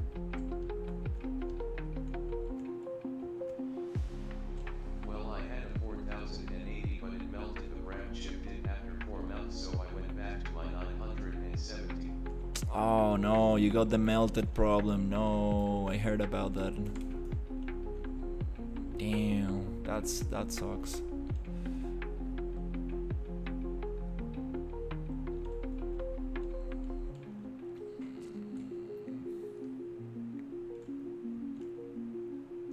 All of this is going to be snow. So, yep. Here we got some. Yeah, totally forgot about fix. We still need to fix some stuff here to actually get that right. Let's see if we can. I can just.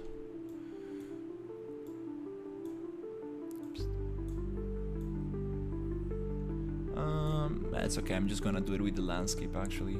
Yeah, no biggie. Not gonna focus on that. This city is going to change completely. Actually, this is going to change completely, and it's going to be like a big fortress. All this kind of city area we are not gonna use. We're gonna just make it a big symmetrical fortress. We can have some of these, but totally different. We don't wanna like just use the Cinti layout for sure.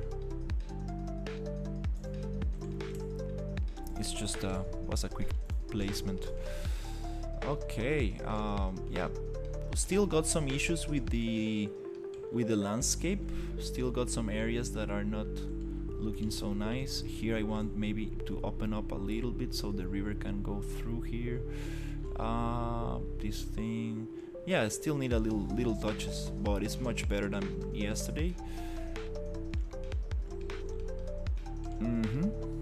Cool. Alright, so yep, let's take it a little bit farther away.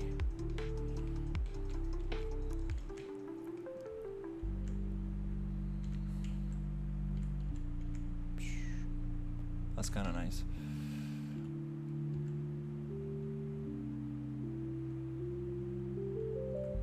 For some reason this view is not aligned with the vertical stream. I need to align those properly. That's cool. Yeah, I like the shape.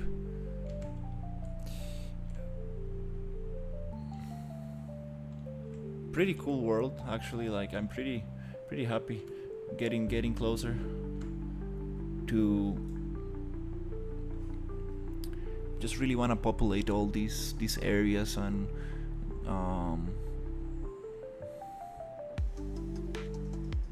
add all the little spots that we need to add, but it's coming up very nice. Very happy.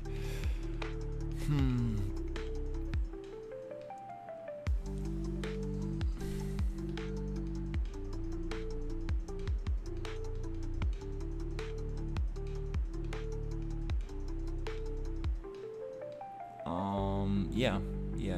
I do want to just. I think we will need to sit down again and just remap the thing to just make sure exactly where the points are going to be. All the locations that we're going to do. I kind of want to like. Yeah, get information on that again. Just a quick update to see exactly what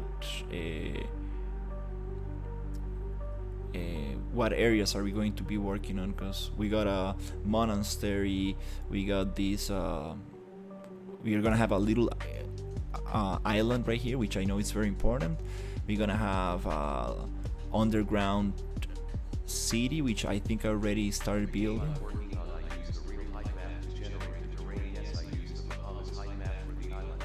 Nice. That's super cool. Yeah, since this is not realistic, I think that using height maps might not be the greatest solution. We're going for very low poly style, so yeah, maybe height maps are too realistic and a little bit heavy also in performance. Not always though, not always. But it's a great start to use height maps. For realistic games, I think it's the way to go for sure. Yeah, and we're gonna have like magic forest in the jungle right here. Maybe a jungle temple. We're gonna have some lost city, some ruins. There's a bunch of locations. I kind of need to sit down and just make sure exactly where are we going to place them, and exactly which of those locations are going to make it into the map. Just to to have be on the same page with everything. But yeah, pretty happy, it's going forward. But yeah, I'm gonna take a little break and I'll see you in a little bit. I will continue with the other project. I have some exciting things to do on the other project, so let's see if everything works out.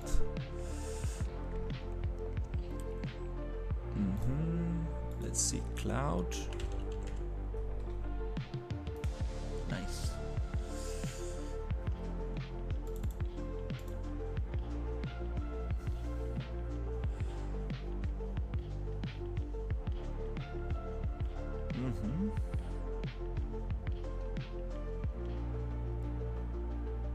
Wow, this is probably the biggest environment I ever made, like this this Dragon Island.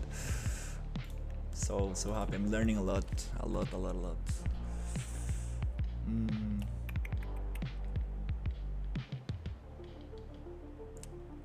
Yeah, just gonna take a quick screenshot actually of the thing. Just gonna take a quick screenshot to have a super clear vision of where are we going to place things.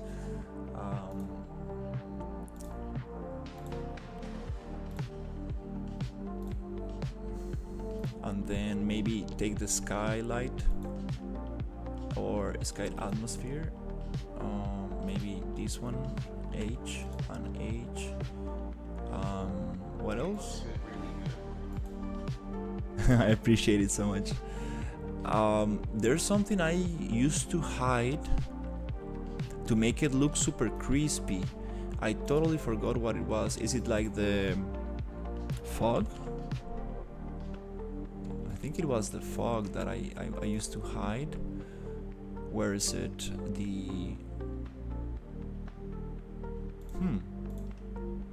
No, it is the main fog. You might have to be right back or making a small pause widget and run the game in preview mode to keep the stream alive. Laughing face. No, I need to stop the stream because I'm changing topics. I'm going to the other project, so I need to change the thumbnail, I need to change the description, and I need to take a break. You know, I'm going to like have some food and stuff, so it's gonna be like 40-minute break, maybe 1 hour break, and then I will continue with the other. There you go, the sky atmosphere. Now we get this crispy look at it. What is this here?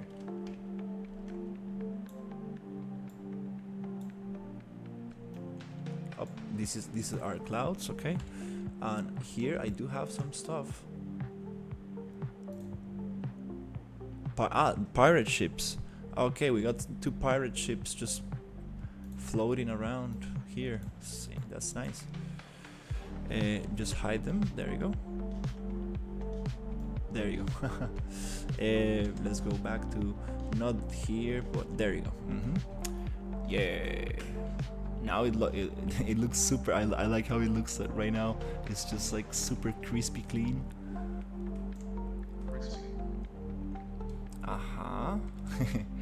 Crispy clean. Let's see, can I zoom in a little bit more? It does not allow me. Interesting. Okay. And I'm gonna take one from the top view. There you go. For some reason the background is kind of like brownish, but it's okay. That's kind of good enough, so we can really picture out the map like this. I do want the water. Yep, I do want the water for sure, because I do need to get those things a little bit blended. Where's the water plane? That's a good question. Unreal water right here. Boop. There you go. I think that's better.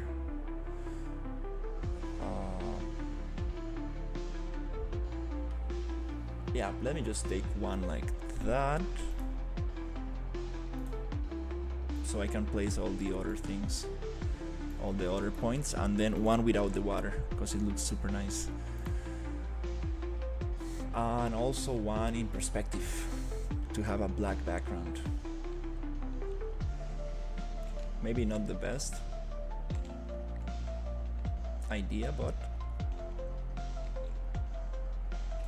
can I move it, pan it around? I totally forgot how to pan. Was it like this? Can I pan to the other side? Not up. Okay, well, I think, yeah, I need to go like this. I see. Okay.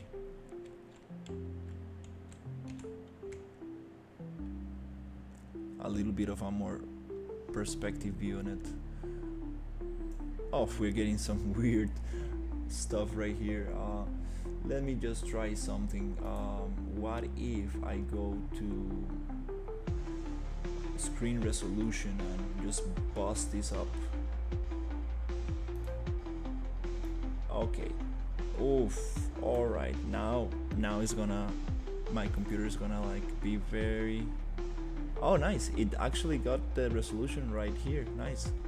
Now this is the crispiest, but sometimes it doesn't like, Unreal doesn't like to take screenshots on 200% resolution because it makes them a little bit, it messes them up. But no, this one came out crispy clean. Nice. I think this is a great to just draw a little bit on top of it. Nice. So let me just put it back to screen resolution 60, so it's easier for the PC to render this. And go Control H to show everything, then just hide.